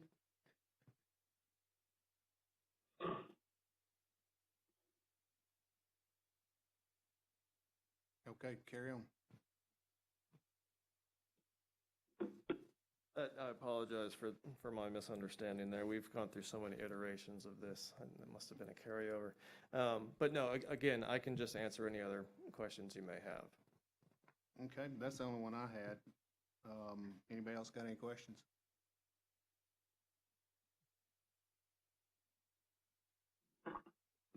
Okay, y'all gonna, do we want to wait on this then, since we've got some changes we want to do? You want to bring it back, Kristen, or how you want to handle this? Back, or you can make that part of your motion, and I'll make the change and carry it forward to the board, either way. Or decide what they want to do then? You want to make the motion and, okay? Mr. Chairman, could I offer a suggestion? If there's concern about the proposed regulations potentially limiting the opportunity for somebody to put in a car lot or a boat storage facility, we could make those exceptions to these. One of the things that we're trying to do is look at the aesthetics of the corridor. Sure. And I didn't say and if we let boat the storage, I'm talking about like dealerships and something that are going to be bringing in, And I think you know. we could carve out an exception for those kinds of businesses specifically to address that, because they are prohibited in the US 98 corridor for that very reason. But I think that might be a good way to approach that and allow those.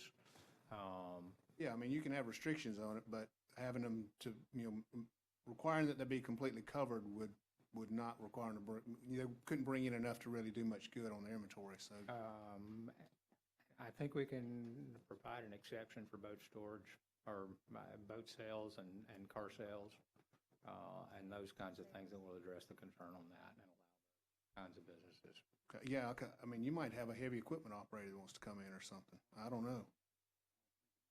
I mean, you don't want somebody storing their old equipment out there, but that doesn't look good, but. I think we could broaden the Sales, vehicle, yeah. the vehicle sales and equipment category large enough to accommodate that. Okay.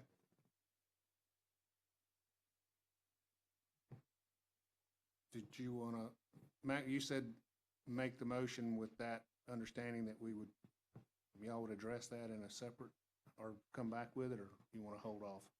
Well, and if you'd like it to include the opportunity for a boat sales or an auto sales facility to be located without being restricted by the screening requirement, we can make that change, and if that's the change you'd like to make, and incorporate that in what we bring to the next step of the process to the BCC. Okay, so we can go ahead and approve it with that recommendation. Okay. And just so I'm clear, moving forward, we're specifically referencing subsection D, exceptions to outdoor storage and display prohibition. It would fall under this section in the commission's mind here, the board's mind? I assume so. That's probably what I was reading, Okay. yeah. Great. You got anything? You want to make a motion? Are you through? I'm sorry. I hope so. Unless you have anything else for me, I will not talk anymore to you. All right, I'm sorry, I didn't mean to rush you, but. No, you're absolutely fine. I'll make the motion to approve with the exception of new boat sales and automobile sales. Well, I wouldn't limit it just to that. Or equipment.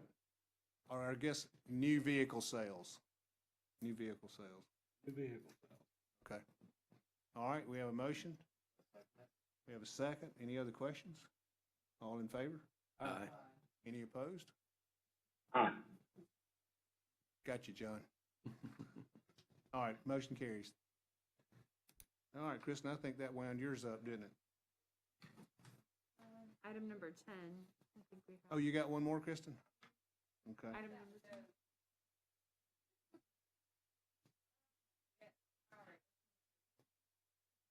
Everybody's so mad at me about this one. So let me just go ahead and get it done. So when we were updating the LDC, we really meant to make this change where if you have a project that has to go to the DRB, the code currently says that it's got to be deemed a major, even if it's a teeny tiny project.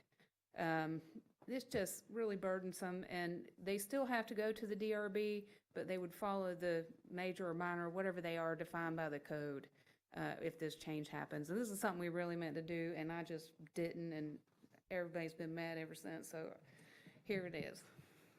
Okay, and it's just deleting that portion right there, or changing that It's portion? just changing it to say that, you know, if you have to go to the DRB,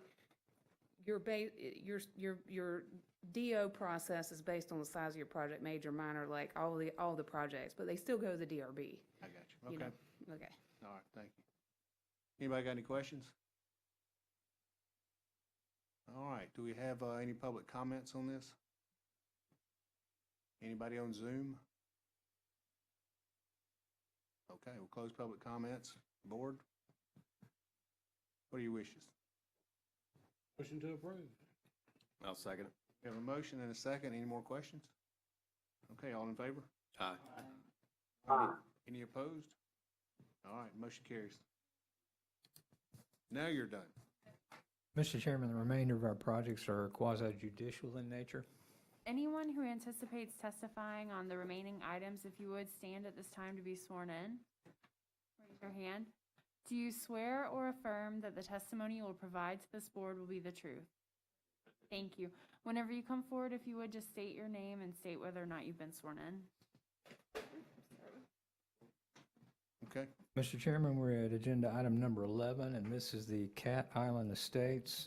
It's a major development that's been reviewed by Renee Bradley, and I'll ask Renee to introduce it for you.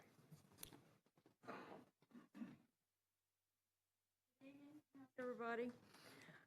Renee Bradley from Walton County Planning. This is a major development order application submitted by Henderson Engineering Consulting LLC on behalf of Cat Island Estates Development. They're requesting to subdivide 57 single-family lots on 28.59 plus or minus acres. This property has a future land use of residential and a zoning district of urban residential, and is located off of Highway 83 North on Cat Island Road, approximately 1 mile, and is identified by the parcel ID in your package. We don't have any technical comments. I do apologize. We never got fire review on this, and that was after me contacting fire for the last 2 months. So I'm moving the project forward, but I wanted to make sure y'all were aware of that. We didn't get fire review. And I'd be glad to answer any questions from the board. Other than that, all technical comments have been made. I would like to enter the staff report into the record, please. Okay, yes, please do. Any questions for staff? Thank you, Renee. Applicant's here. All right.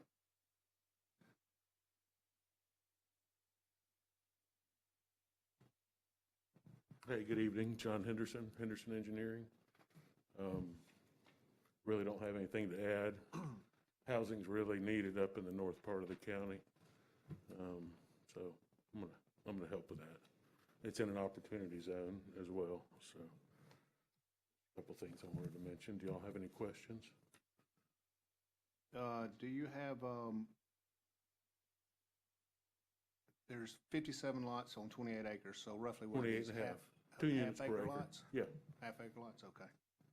Well, they're a little less because, I mean, I've got some common space. Roads and everything? Right away, Yeah. yeah. But yeah, it's 2 units per acre. Is there water and sewer available? Water, but not sewer. It'll be So on you need septic. Septic tank, okay. All right, anybody got any other questions? Okay, thank you, sir. We didn't have anybody sign up to speak. Do we have anybody on Zoom? We have 1? 2, okay, go ahead. Who? Hughes. Hughes, you there? Hello? Hello? Okay, I don't think Hughes is there, so. Anybody else? Greg? Greg, are you there? I don't guess Greg wants to talk either.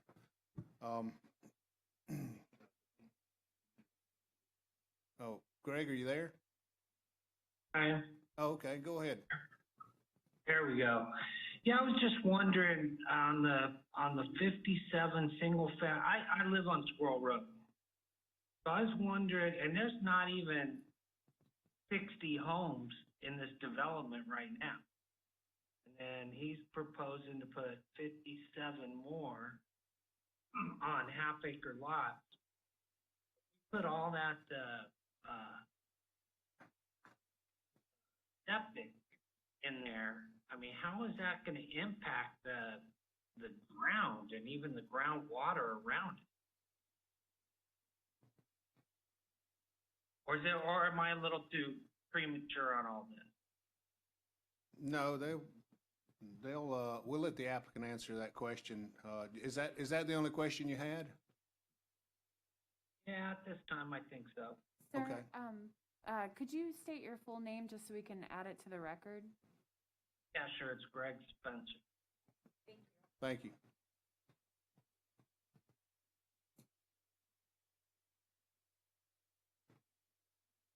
Florida statutes allows, actually on a half-acre lot, you can put a well and a septic tank. You can put a septic tank on a quarter-acre lot if you have sewer or public water, excuse me. The Land Development Code allows 2 units per acre when there's not central sewer, 4 units per acre when there's central sewer. So these are half-acre lots. It's totally within the state requirements and the county requirements. Septic systems. If they had sewer down there, we would put in sewer. We could put more density down there, but they don't have sewer and don't intend to anytime soon, so. Okay, thank you. Yeah, try to see if he's available. Hughes, are you available? Hello? You may be muted. Okay. All right. Did we have anybody in the audience that want to speak? I think I asked, but just in case. Okay, well, we'll close public comments at this time. Y'all got any other questions? Did you have anything you need to add, Mr. Henderson?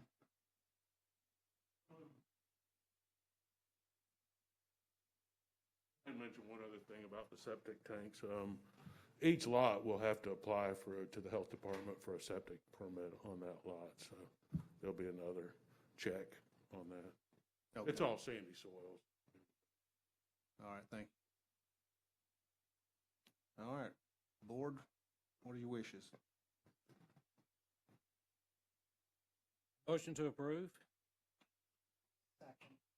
We have a motion and a second. Any questions? All in favor? Aye. Any opposed? Aye. All right, motion carries. Thank you all. Yes, ma'am. Okay, we're going to take a 5-minute, or we'll just take a 10-minute break right now. We come back at 5 after, or I've got 5 till, so that clock says. I got 5:53. Got 5:53 too. I got 5. Okay, my watch is a little fast. 5:53. We'll come back at 5 after, just to make it easy. That's all right.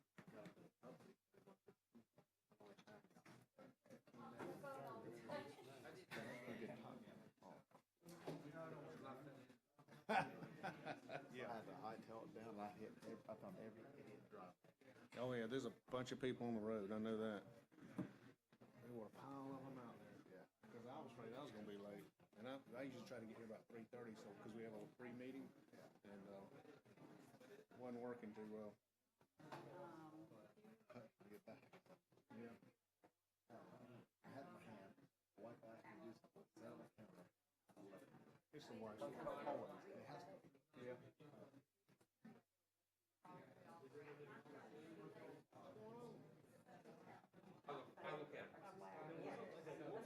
I remember now.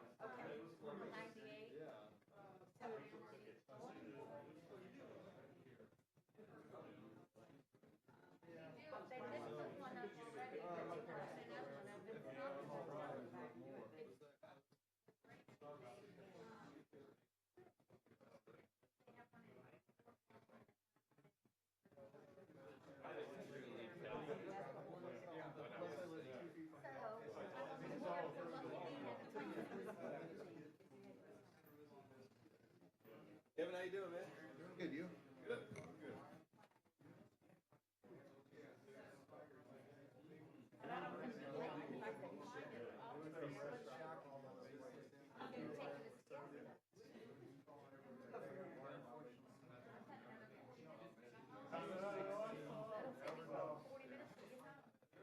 I was wondering if I was saying.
All I need is just a little two-top. Don't need a four-top, just put me a little two-top in the trailer. You ain't gonna do it. Don't do it, I'll have y'all shut down the meeting.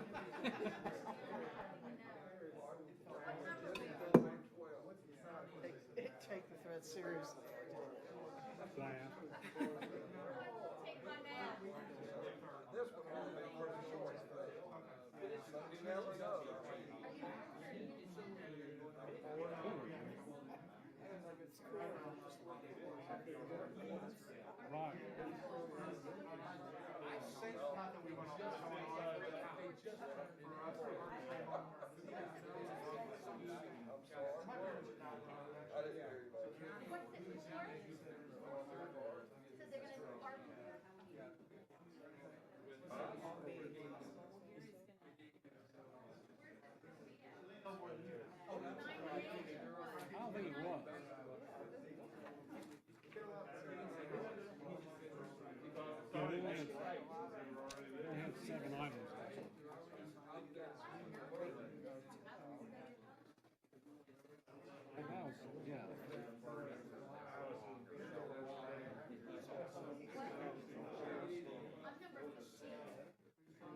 you follow what I was saying? We tried to tell them, I tried to tell them, how far. This decision. What it says, this decision.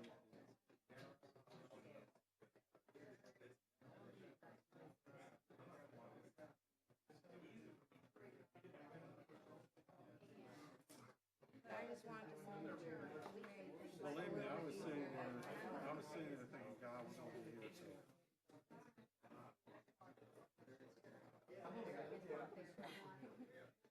I didn't mean it to. Well, the other gentleman, I think.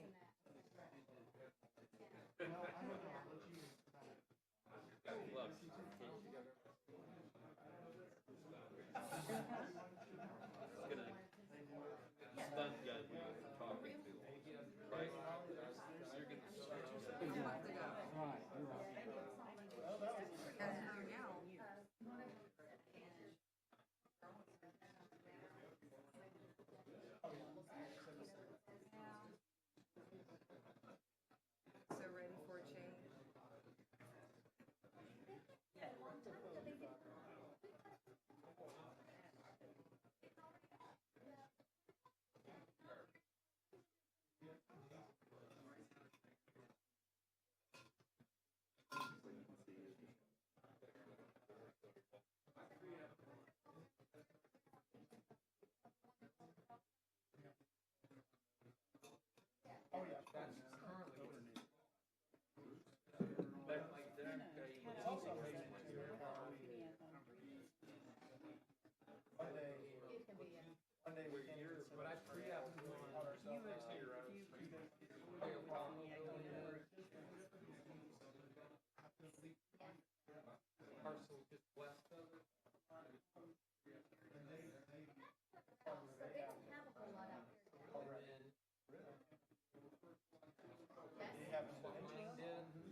Michigan governor, good old boys were gonna kidnap him. Heat some sense into it. He's a nice man.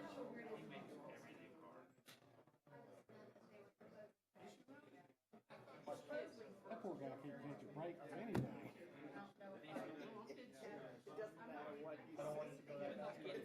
They pile it on.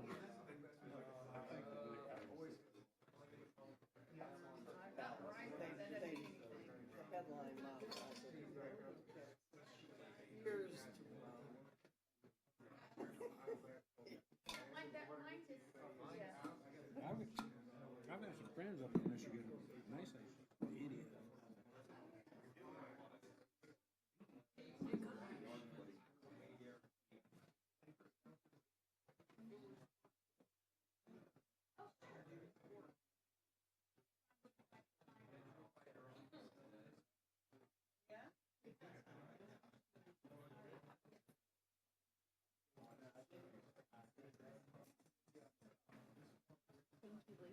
Yeah, you're very welcome.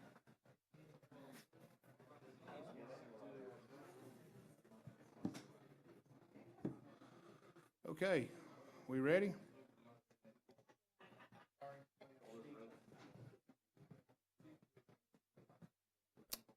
Bob, you ready? Next one yours? Yes, sir. Kevin out there? Hey, is Kevin there? Before we start, my name is Baronti, Bob.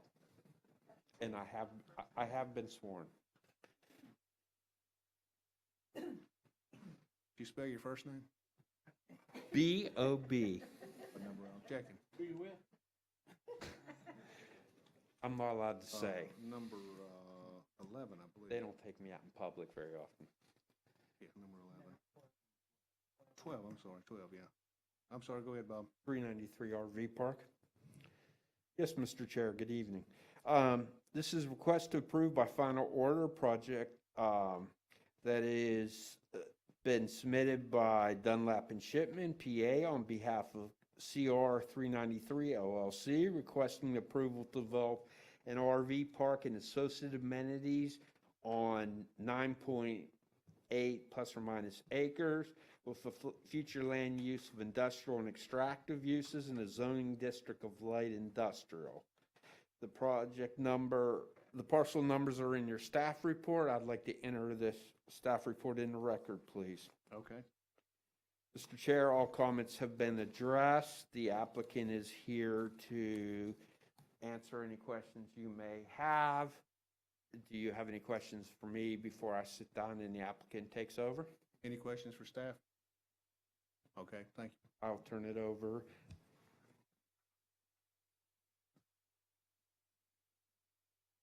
Shipman, Dunlap and Shipman on behalf of the applicant.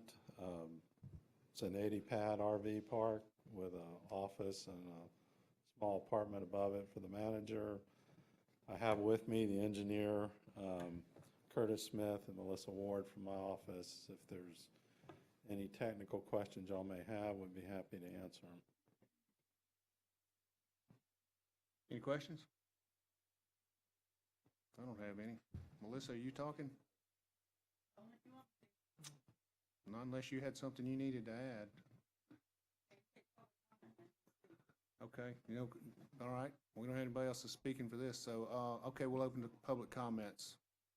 And I didn't have anybody sign up, so, do we have, everybody on Zoom?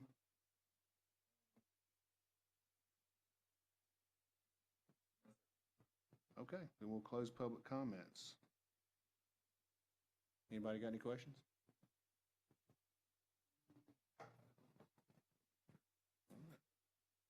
You good? All right, board, what is your wishes then? RV pad would be great, so I make a motion to approve. We have a motion to approve. We have a second? Second that? Second. All in favor? Aye. Any opposed? Okay, thank you all. Thank you, Mr. Chair.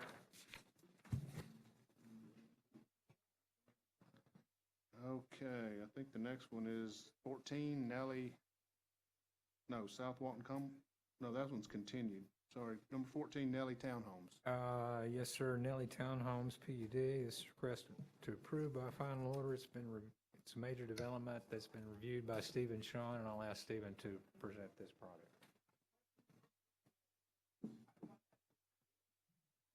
Good evening, again, Stephen Schoen. I've been sworn.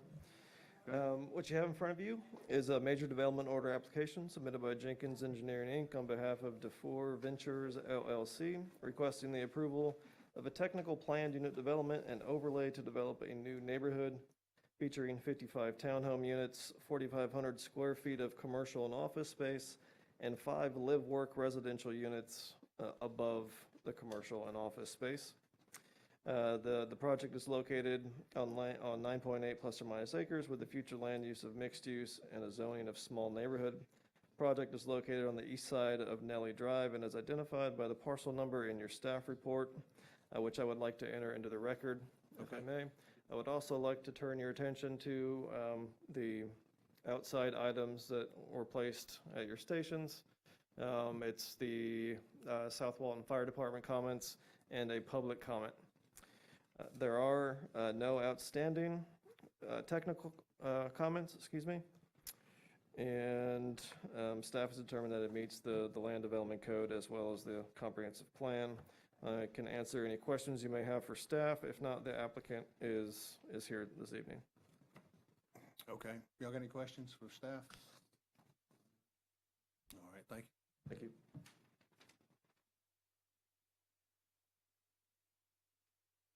Good evening, everyone. Jamie Eubanks, EU, BANKS, and I have been sworn. I'll really just, here, I'll take some questions if you have any, but I will point out, this is a PUD. Sometimes when you see PUDs, they may request variances or other items like that. That is not the case here. There are no variance requests. It is just a function of the small neighborhood zoning. So, with that, if there are any questions, I'll be happy to take them. I didn't know what it meant that there would be a sidewalk buyout, because it does talk about pedestrian walkways already, so I wasn't sure what that meant. Yes, ma'am. So in this particular case, it refers to two. There's a large mosquito control drainage ditch on the north side of the entrance road that would make it an unsafe feature to have a sidewalk directly adjacent to it. So that was bought out. And there's also a rather large drainage ditch also in the front. We talked with staff during the TRC meeting, and that's where that is as well.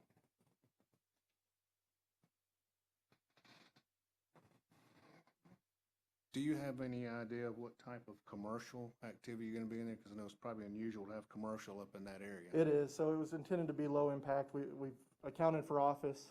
You could have something, some general business such as not retail per se. I'm trying to think of a good example. The code calls out things like florist shops, embroidery, things like that. It's meant to be low impact. It's not meant to be anything of that high caliber. Okay. Would it be like a plumber shop where they store parts and their AC? No. That would be more under a warehouse situation. That's not allowed here. That's not part of our PUD. Offices, maybe? Mm-hmm. That is what I would expect. I would expect somebody who would have a small office would have the downstairs and the upstairs. That would be the intention. Okay. A CPA, accountant, lawyer, maybe. Okay. Any other questions? Okay, thank you, sir. Okay.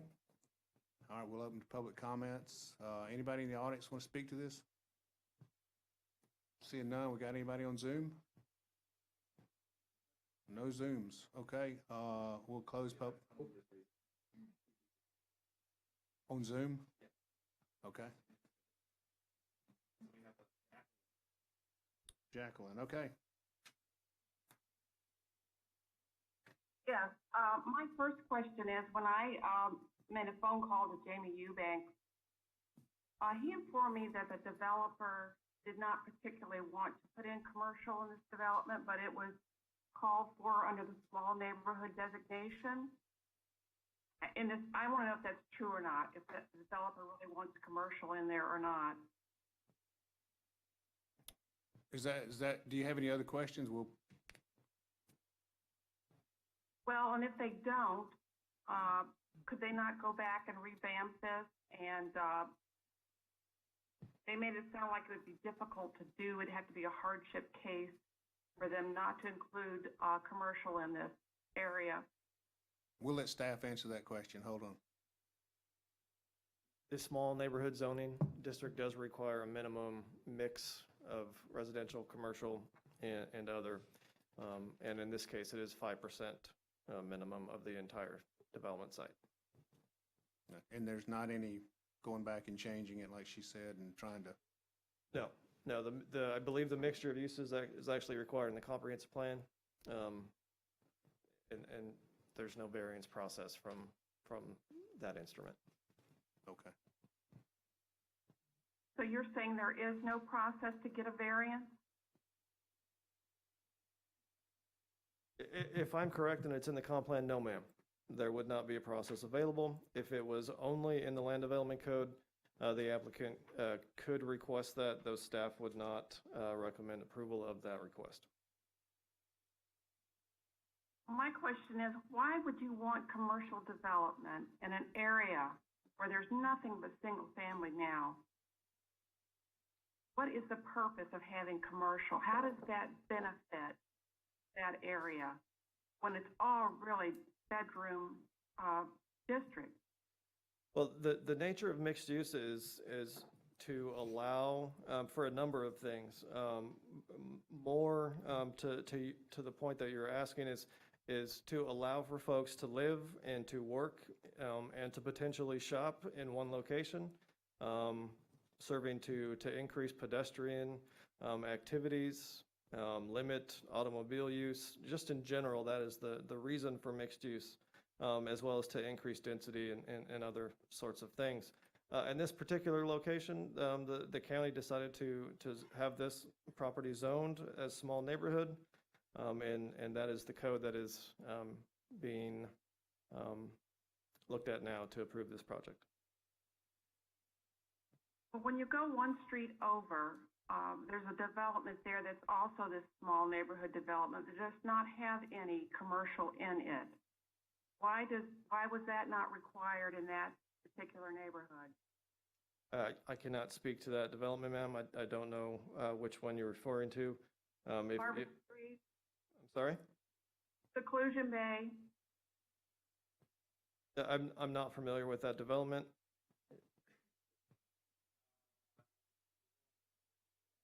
It may have been developed prior to the current language requiring the mixture of uses, ma'am.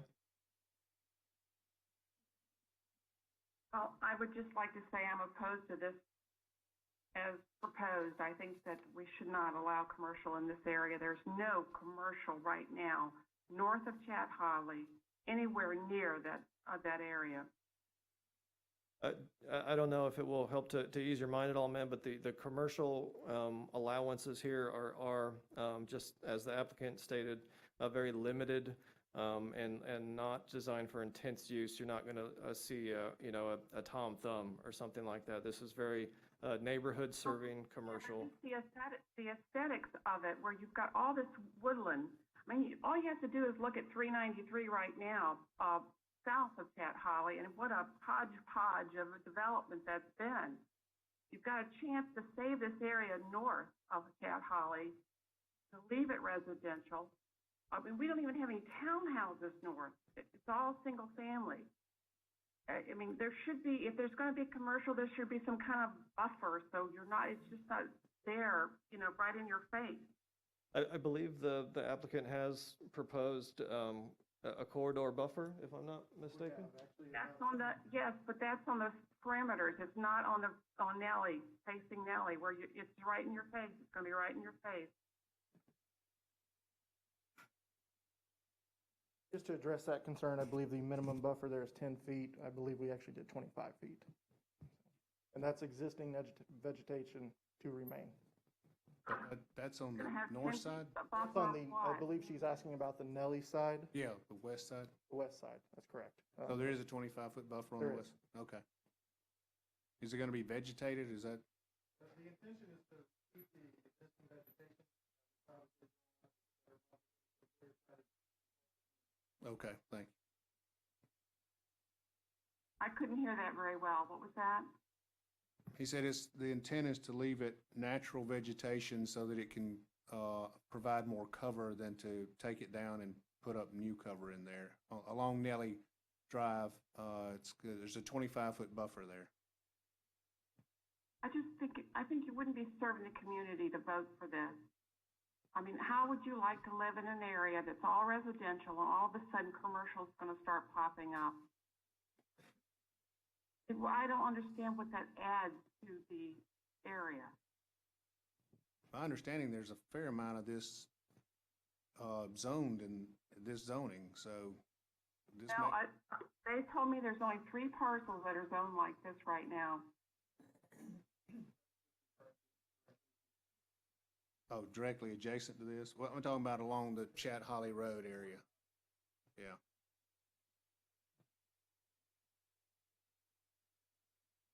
I just don't think it serves the area at all. I mean, I've never seen the advantage of mixing commercial in a strictly residential area. And who would want to live next to a commercial piece of property like that? You're devaluing the person's property. I understand.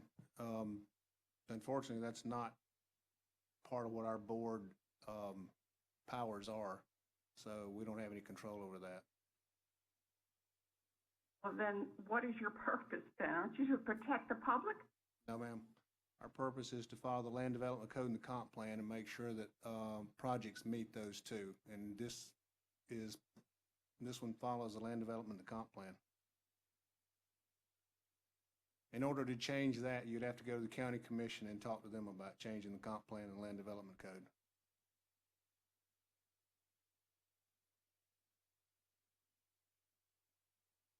I feel it's going to be something that this county's going to regret later on if you keep mixing your commercial and your residential area. It's just going to be a hodgepodge and something that an area nobody's going to live in.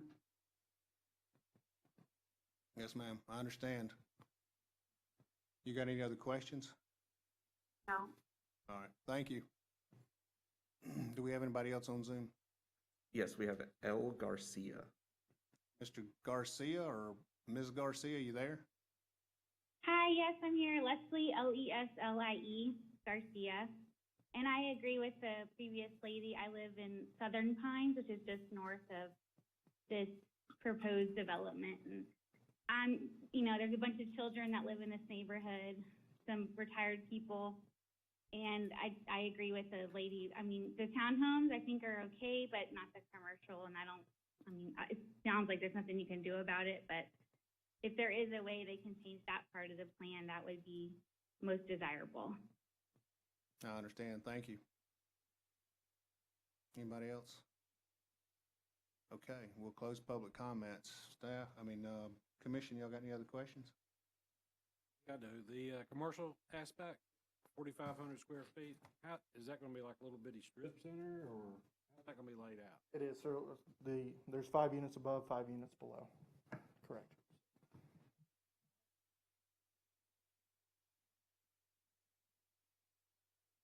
I will add, of course, staff could probably speak to this better, but it does have to be neighborhood serving commercial, and there is a specific list of uses in the land development code to that.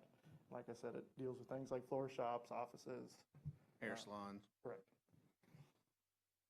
Okay. All right, Commission, what are your wishes? I understand when things don't necessarily meet the neighborhood, but they fall into the land development code and the comp plan. I mean, our job specifically states that we're supposed to approve things that meet those plans. It's not about our opinion, what we like and we don't like. So we understand your reasons behind what you're saying, but we have a very narrow purview that we work in here. And the public can address us with the BCC at a later date. And they have done that in the past. Yep. Yeah. You can take this up at the county commission meeting.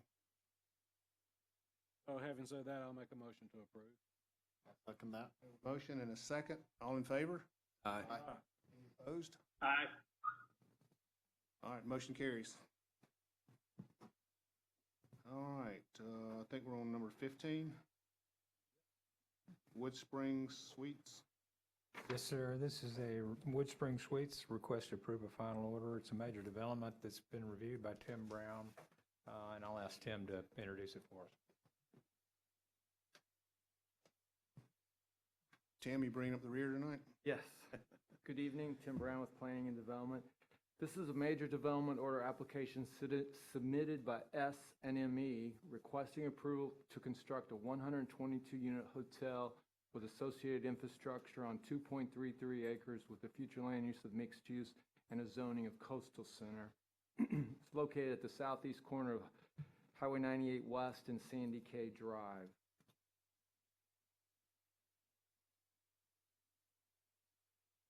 Approved by the TRC on June 3rd, and they moved it forward to the Design Review Board.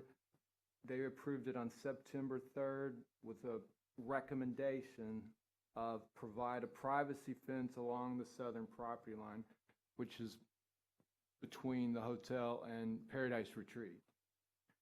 the last phase of Seashells. Phase 6 is the final phase.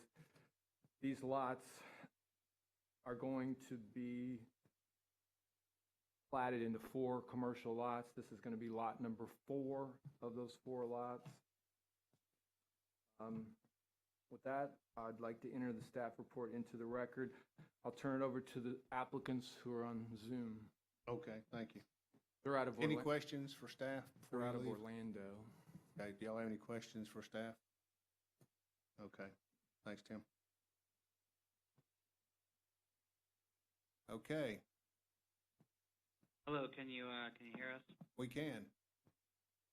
All right, my name's Hatem Ilkab. I'm one of the engineers working on the project with SNME. Me and then my colleague Sergio. Sergio, are you Yeah, there? can you hear me? Yep. Okay, yeah, we're here to answer any questions you might have. And we did add the fence along the property line that was mentioned. That's on the southern property line? Yes, sir. Okay.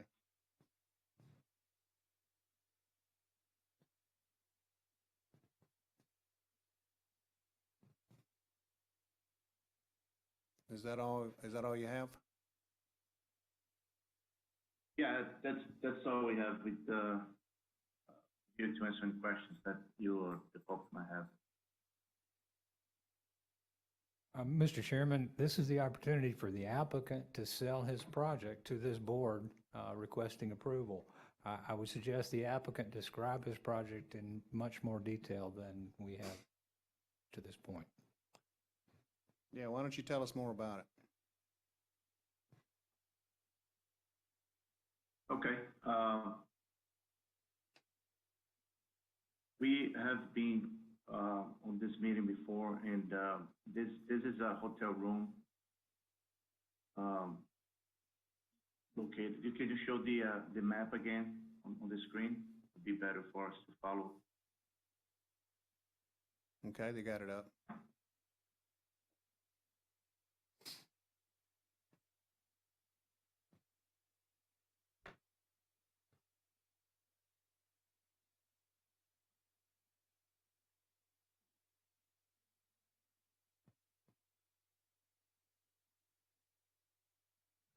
Okay.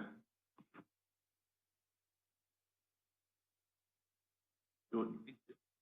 Yeah, go ahead. I was gonna say, this is a project that has been, I think, put off on hold before, and we restarted the submittal process. It's a hotel that's gonna be built along Route 98 in within Walton County. In the last meeting, we had addressed some of the board's questions about architecture and just basic questions about I think like setbacks and what the visuals will be. We also took into account some of the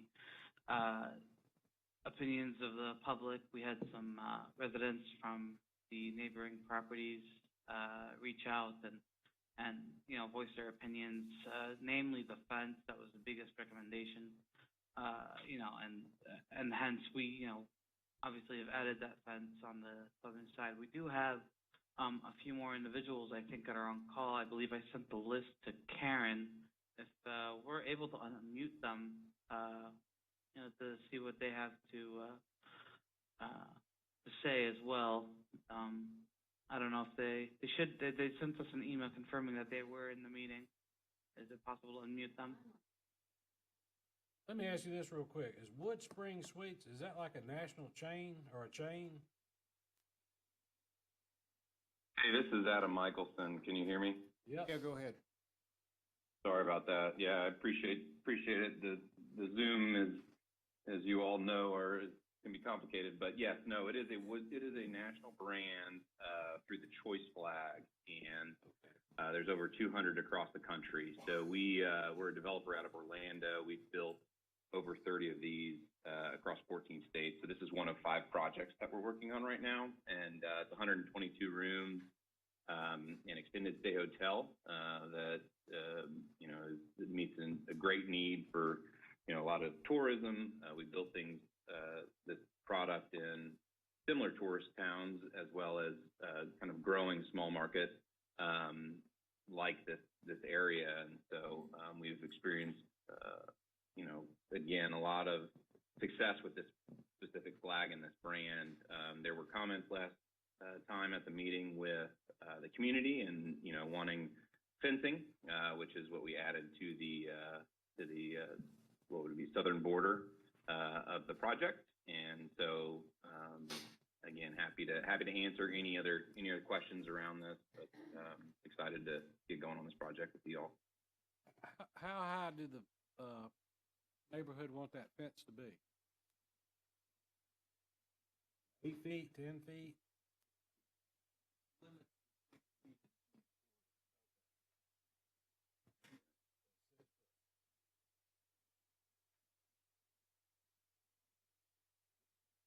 And one of the comments from the last meeting was around pedestrian traffic, and so that was what was being addressed by the fence there. So not necessarily a visibility break. Okay.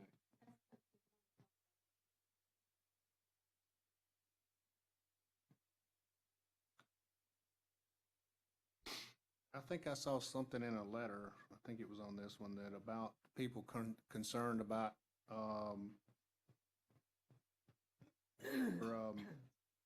your customers wanting to get to the beach and walking down through there. Do y'all have any comments on that?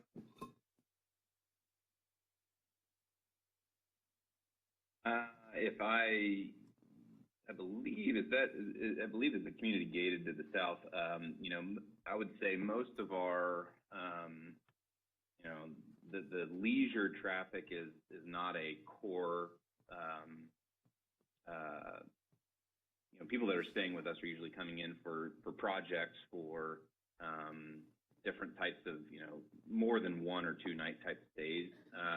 And so I will tell you, I don't know how we can address that, but that's something that we haven't had issues with in the past, and some more of the beach type towns that we built in. So you think your clientele is more like business clientele coming in for Correct. meetings? Okay. Correct. So we do a lot with like traveling nurses. We do trades, technical, IT professionals, different people that are coming into market for, on average, call it 4 to 10 night type of a stay, is really where we cater our primary core customer. Not spring breakers? No. That's the beauty is we don't provide any, we don't have any common area, bars, anything like that. So it truly is a place to kind of meet a extended stay demand need without, getting too flashy with amenities, bringing in those spring breakers. So. Okay.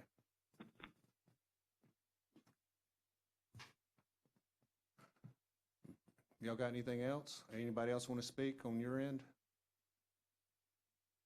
No, just happy to answer any questions y'all may have. Y'all got any other questions? Okay, thank you, sir. Thank you. Let's see, we'll open up to public comments. I'm sorry, are you? Okay, I didn't get, but just come on up.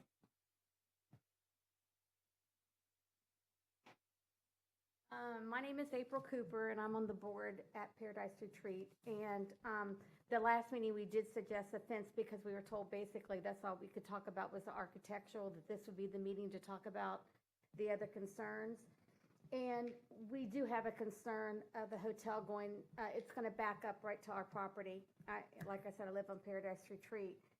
And some of the homeowners have gone and looked at the other Wood Springs suites because we wanted to have an open mind. And there is a Wood Springs Suite Hotel in Fort Walton Beach and Pensacola. And it really is run down.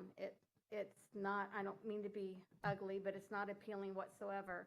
And because it's a weekly type of hotel, and it doesn't always bring in the best type of visitors. And we do have a concern of those visitors going through or trying to get through our property to go to the beach. And like you had mentioned, spring breakers are going to come because it's a lower rental type of hotel. And, you know, spring breakers they want to spend their money on other things. And when they leave that hotel, are they going to try to go in our neighborhood? And, you know, kids, when you leave them alone, sometimes do things that they shouldn't do. And we are a nice little neighborhood, and we like to keep it that way. So we do have concern that the hotels, at least in the two areas we checked out, the only two that we could was Panama City and Pensacola, and it had a very poor management skill. We also did say that we did at the last meeting mention about you know, the fence being there. We just have a lot of concerns of that type of hotel in that particular area. There's already, Tim and I were talking, there's already 3 hotels. One just opened, I guess it was this year, La Quinta, and it's maybe a quarter of a mile. Then they're building another one right across from, within another quarter of a mile. So this will be the 3rd hotel within a quarter of a mile radius. And I understand, you know, things are growing, but that's a lot. And if we were going to have a hotel or a business, we would just like it to be a business that has a good reputation and is eye appealing and safe for our neighborhood. So that's our main concern. And, you know, it'd be great if, I try to get the pictures up on my phone, but I can't get any service here. But I guess it'd be nice if somebody could actually see it, or maybe they can attune to why it's not taken care of, you know. I'm assuming maybe because it is at a lower price hotel, they don't always get, you know, maybe the best of people that rent it. I don't know. But we do have a concern about our neighborhood and this hotel going in. Thank you, ma'am. Thank you. Do we have anybody else? There's nobody here in the audience. So we have anybody on Zoom that needs to sign up to speak? Yes, we have 2. The first one's going to be Joe. Joe, you there? Joe? Joe? Yeah, we can hear you now. Go ahead. One of the concerns on the buffer where the fence is gonna go. Hey, Joe, can you hear me? Joe, could you state your name and spell your last name for us? Joe, the last name is C, S as in Sam, E-I. Joe, we're having a real hard time hearing you. Is it your internet? Okay. Joe, we'll try to make out what you're saying. Go ahead. Okay, am I clear enough? That's a little better. Are you on speakerphone? I'm just on my computer. Okay.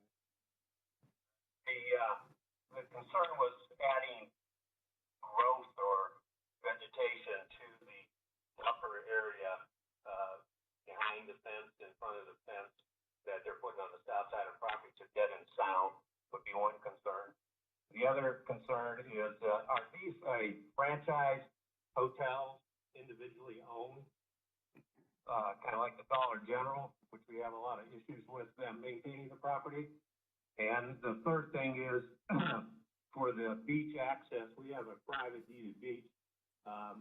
This hotel or this parcel, is it completely omitted from the private deeded beach? And the people would have to use public beaches.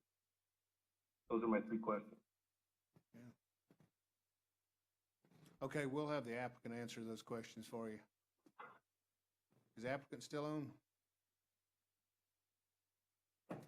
This is Adam, the owner. So it is a franchise.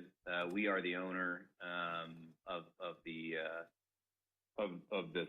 specific property that we would be building. So it is a franchise. So the quality assurance is brought down by Choice International. So that's the answer to the one question. The landscape buffer, I don't know if the guys at SM&E can pull up the the landscape. But again, happy to, with the fence, and if there's a need for some additional landscaping along that side, happy to address that. Sounds like the beach access is a common question. Other than I do see, I do know that you guys, there is gates. It looks like there's gates there for the cars to go through, but how we can work with you all as a community, as an association, to make sure that is not happening with our customers, given our history with running 25 hotels, and especially running some in Fort Myers market, Tampa, Clearwater. We've been close to the beach, and we haven't had any issues with people moving through these private beach access points. But I can commit to saying that we would work with you to figure out a way or a process and a communication that would not be the case for any of our customers. Adam, do you own the hotels that she was talking about over in Pensacola and Fort Walton or Panama City? I do not. I do know who owns them. They are a large public company, Brookfield. And so, again, I cannot speak to their, how long they've been there and their maintenance. I can tell you that per the franchise, every 10 years, every single property has to go through what's called a PIP, which is a property improvement plan. And they come in, and that's where you, essentially have to go through the full property, the soft goods, the hard goods, and the exterior, and update and bring that up to case. So I know those most likely probably are coming upon their 10 year if they're not, there. So I would imagine that would be the case. And the difference is we're a private family-owned company versus those are an institutionally owned company. So I do hear you that they may be run differently, but we take a lot of pride in our properties.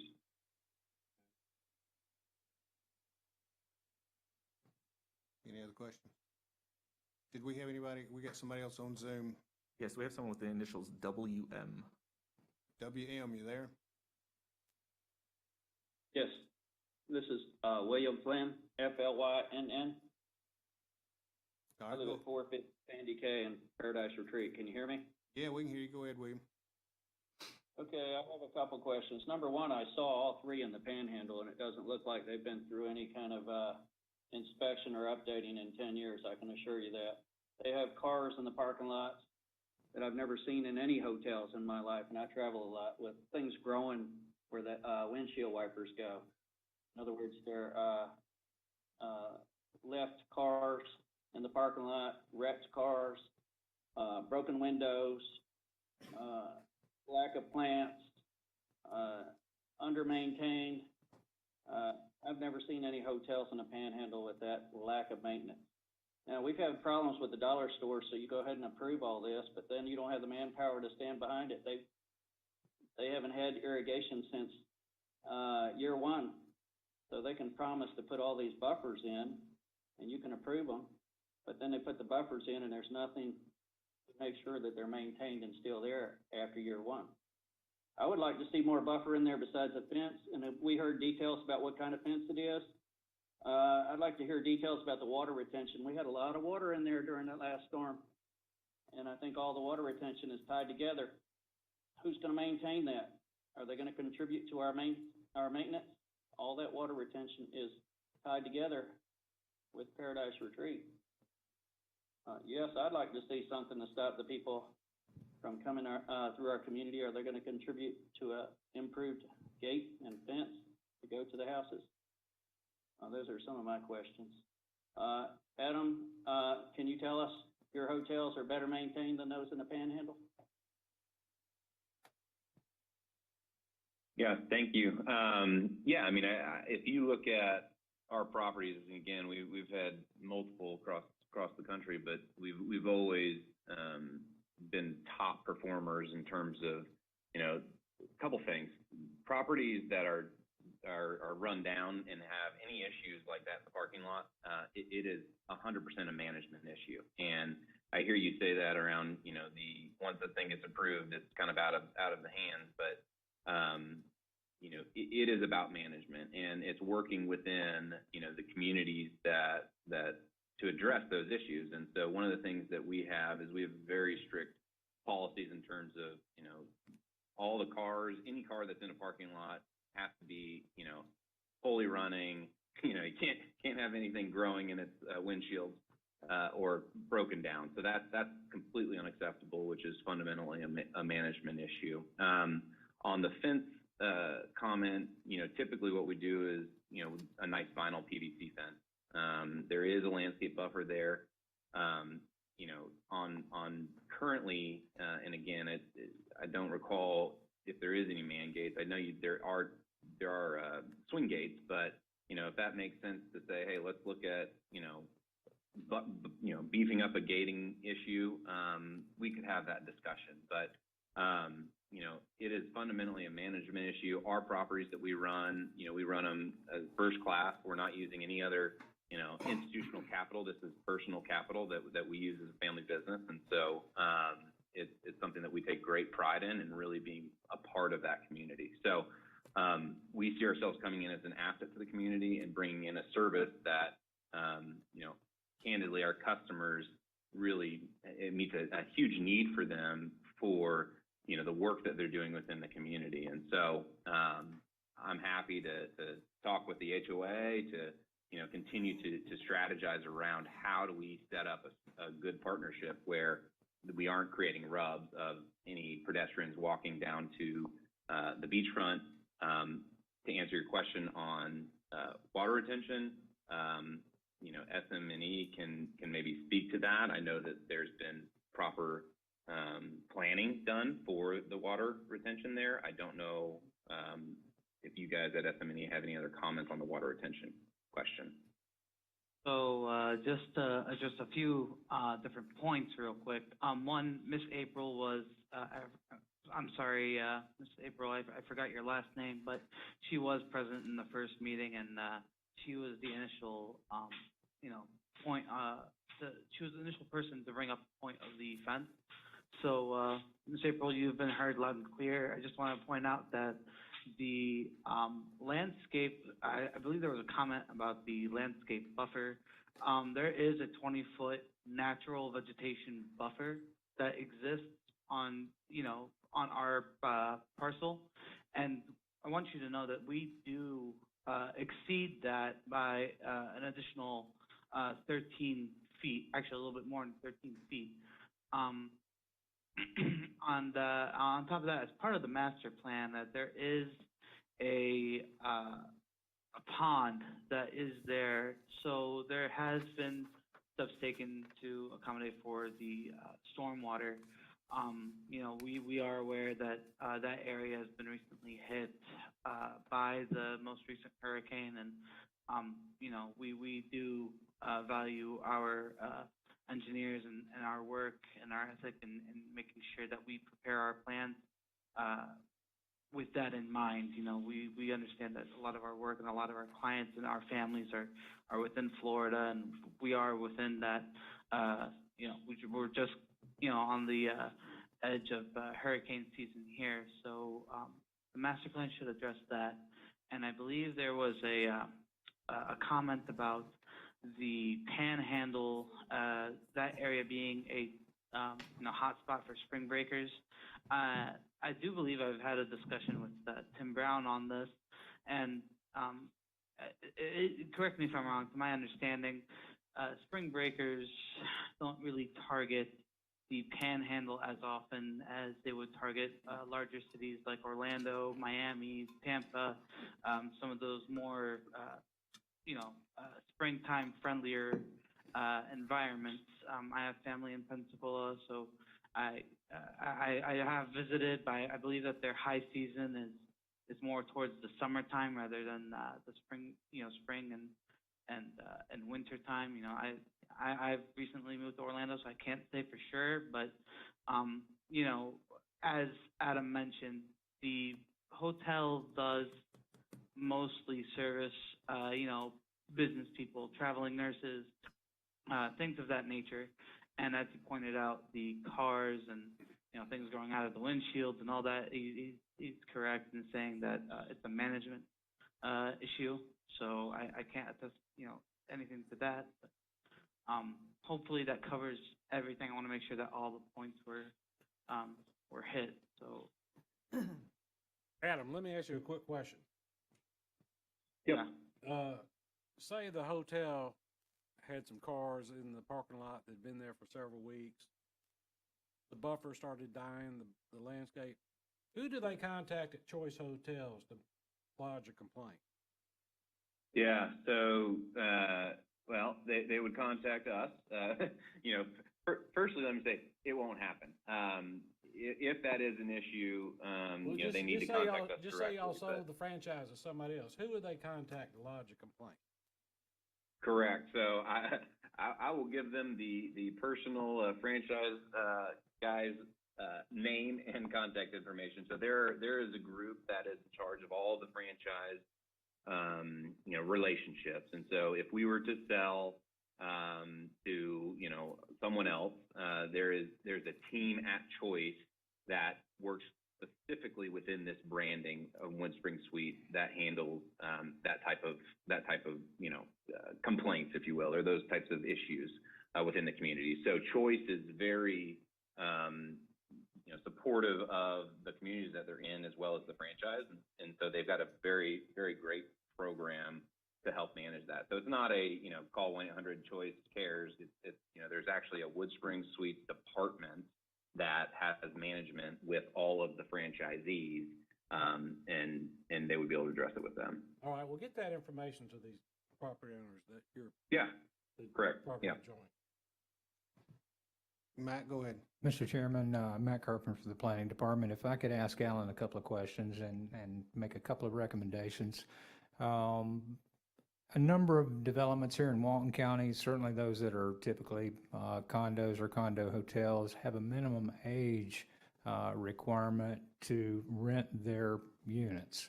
Will this hotel have something similar to that? So typically, you know, we require a driver's license and, you know, above the age of 18. I will tell you, we have, and you know, that's just kind of the national hotel, you know, policy. In markets where there is, back to my point about management, in markets to where there is challenges, you know, call it university towns or potentially spring break towns, if you will, we do restrict it to, you know, above 21 or with an adult. You know, that, so we have the right to refuse service. Most of our people our customers that are coming in truly are using us as a business type of a hotel, not a, you know, party, you know, that type of a spring break type deal. So I can tell you we do have zero tolerance for anything that is, you know, unacceptable for using us other than a clean, safe, simple place to stay. A number of our developments here locally have a minimum 25-year-old age to rent a condominium or a single-family home. Would that be something you would be willing to consider? I would look into it. Yeah, I would be willing to look into that. Again, that just, you know, we would just have to clear that with the brand in terms of, you know, I can't commit to something that is not brand approved on that, but that would definitely be something I would look into with them just to continue to protect, you know, against any sort of deterioration of this product or this area. All right. Thank you, sir. One more question related to common facilities within the Seychelles PUD. This development will access an existing stormwater pond that's shared with Paradise Retreat, the single-family subdivision to the south. Is that correct?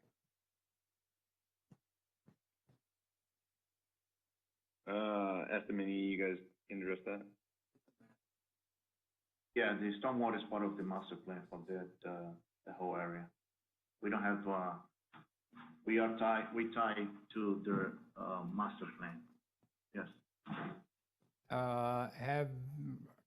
Have you made arrangements for some sharing of the responsibility for the maintenance of that stormwater pond that's required periodically under the permit granted to construct it? Not that I'm aware of. I'm not sure how I don't know if Adam has any information on the lease agreement or the contract between the property owners here. Here's my suggestion. And actually, it's going to be a recommendation to this particular board. That this applicant meet with the Paradise Retreat Homeowners Association and begin the discussion of how you're going to work together to address the pedestrian concerns from Paradise Retreat, the concerns about how the stormwater ponds that you share will be managed and how that responsibility will be shared financially prior to this development coming to the Board of County Commissioners for final approval.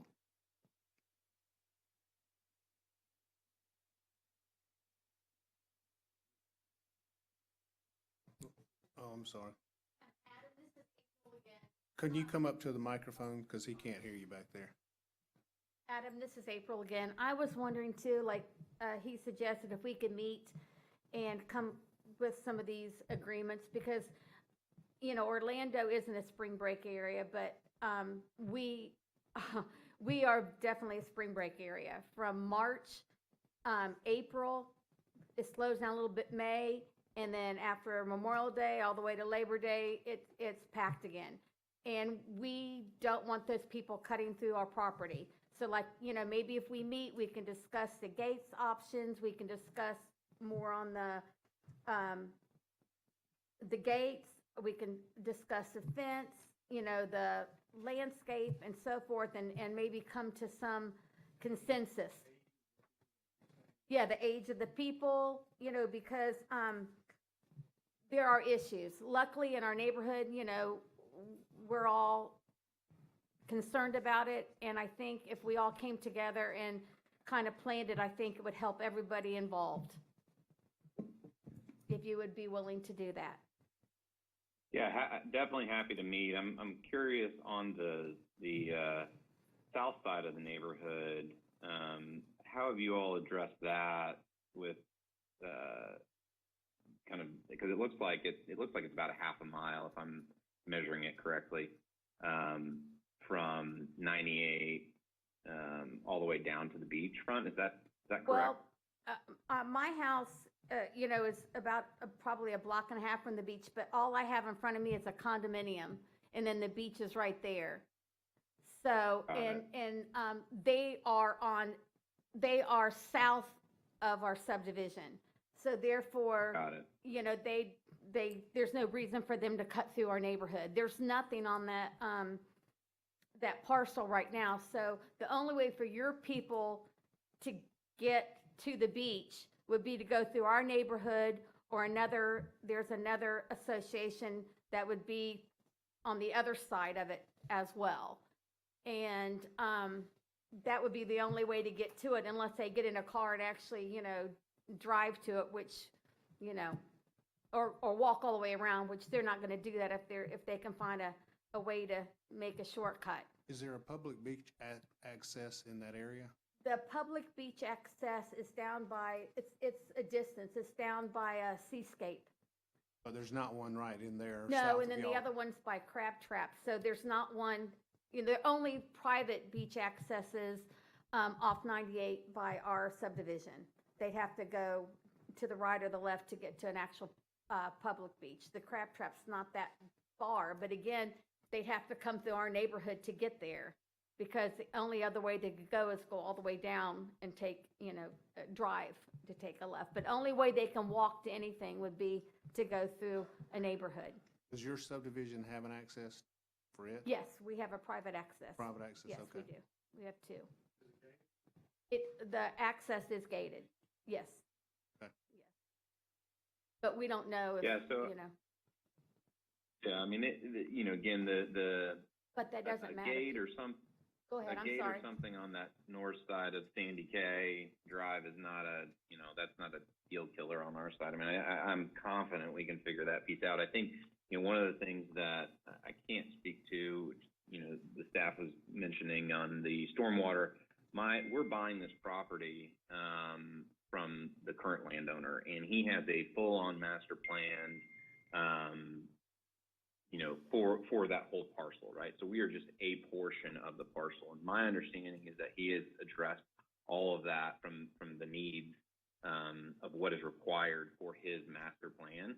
And we are just trying to come in and bring in our piece for that. So, April, to your comment, some sort of gate or some sort of structure there that creates a block, like I said, I think we can come to an agreement on something there, because it's not, one, I do think it is too far from, realistically for people to be walking through the neighborhood, but I also hear you on that being a concern. So I'm happy to meet with you and continue to explore that. Again, the fencing and the landscape buffer is not a problem. It's something we're planning for, and so our desire is to continue to push forward, and if we can figure out how to do that together, we're willing to do that. So what other questions, I guess, from a commissioner standpoint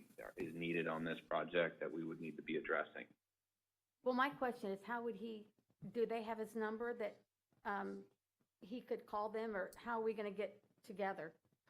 I mean, how are we going to? Yeah, if you give me your email, I can email you right now with my contact. Can I do it right So, yeah. Okay, it's April dot Cooper, COOPER, at Cox, COX.net. Okay, so april.cooper@cox.net. That's correct. Okay, I'm sending it right now. Mac, you got anything else on Thank this? you so much. Appreciate it, Adam. Yeah, absolutely. Thank you. Do we have another Zoom? Yes, we have WM again has raised his hand. Who? The WM, I can't remember what his name was. He's already spoke. We got anybody else on there? There's a Joe Sacidi. He's already spoke. Okay. Well, they're going to get with the neighborhood people down there and have a meeting anyway, so they can talk to them and have the meeting they need to and get a lot of these things worked out. And I think, Mac, you said if it passes here, prior to the county commission meeting? Yes, sir, that would be my recommendation, so that they have a chance to discuss these issues in the neighborhood and ideally work out solutions for the issues that have been brought to the board this afternoon. Is this something we should probably continue and bring them back here? I don't know that we would need to continue that.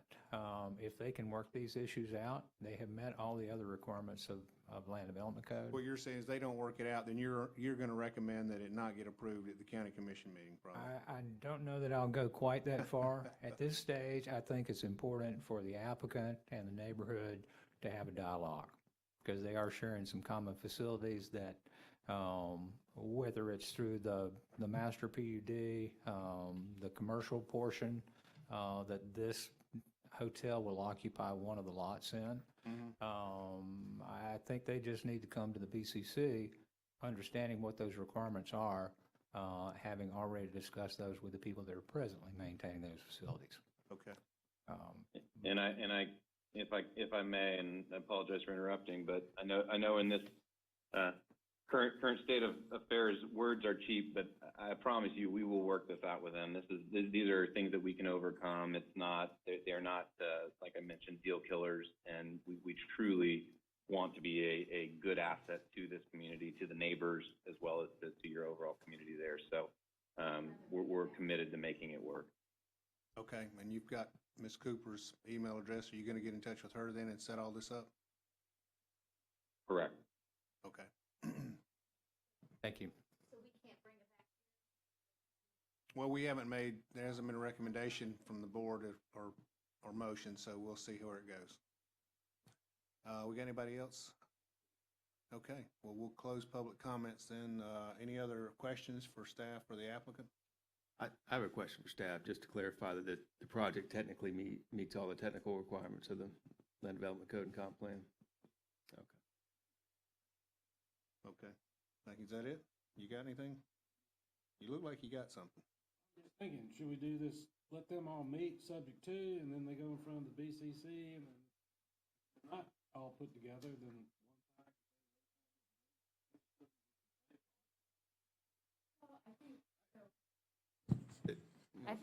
I think Mac's suggestion is that this board condition the approval, or possibly a motion to approve, condition that on the applicant speaking with the neighborhood. And if they fail to do that, I think that the board will take that into account whenever they consider the project. Right, Mac? Okay.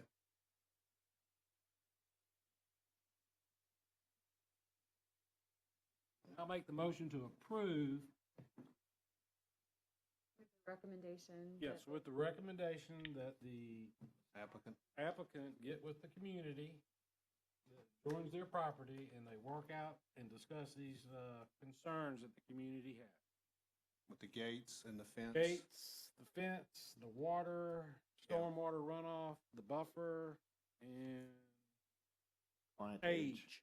Age of the people staying at the hotel. Yeah. Okay. We have a motion. Second that. Second. Any other questions? All right, all in favor? Aye. Aye. Opposed? Motion carries. Thank y'all. We appreciate it. I think that's it for us, isn't it, Mac? Thank you. Ma'am, thank you. So that's everything, huh? Yes. All right, I guess we'll. Cocktails in the break room. Oh, yeah. On Mac? On that, yeah, right. This time. Karen brought them? Yeah. Goodbye.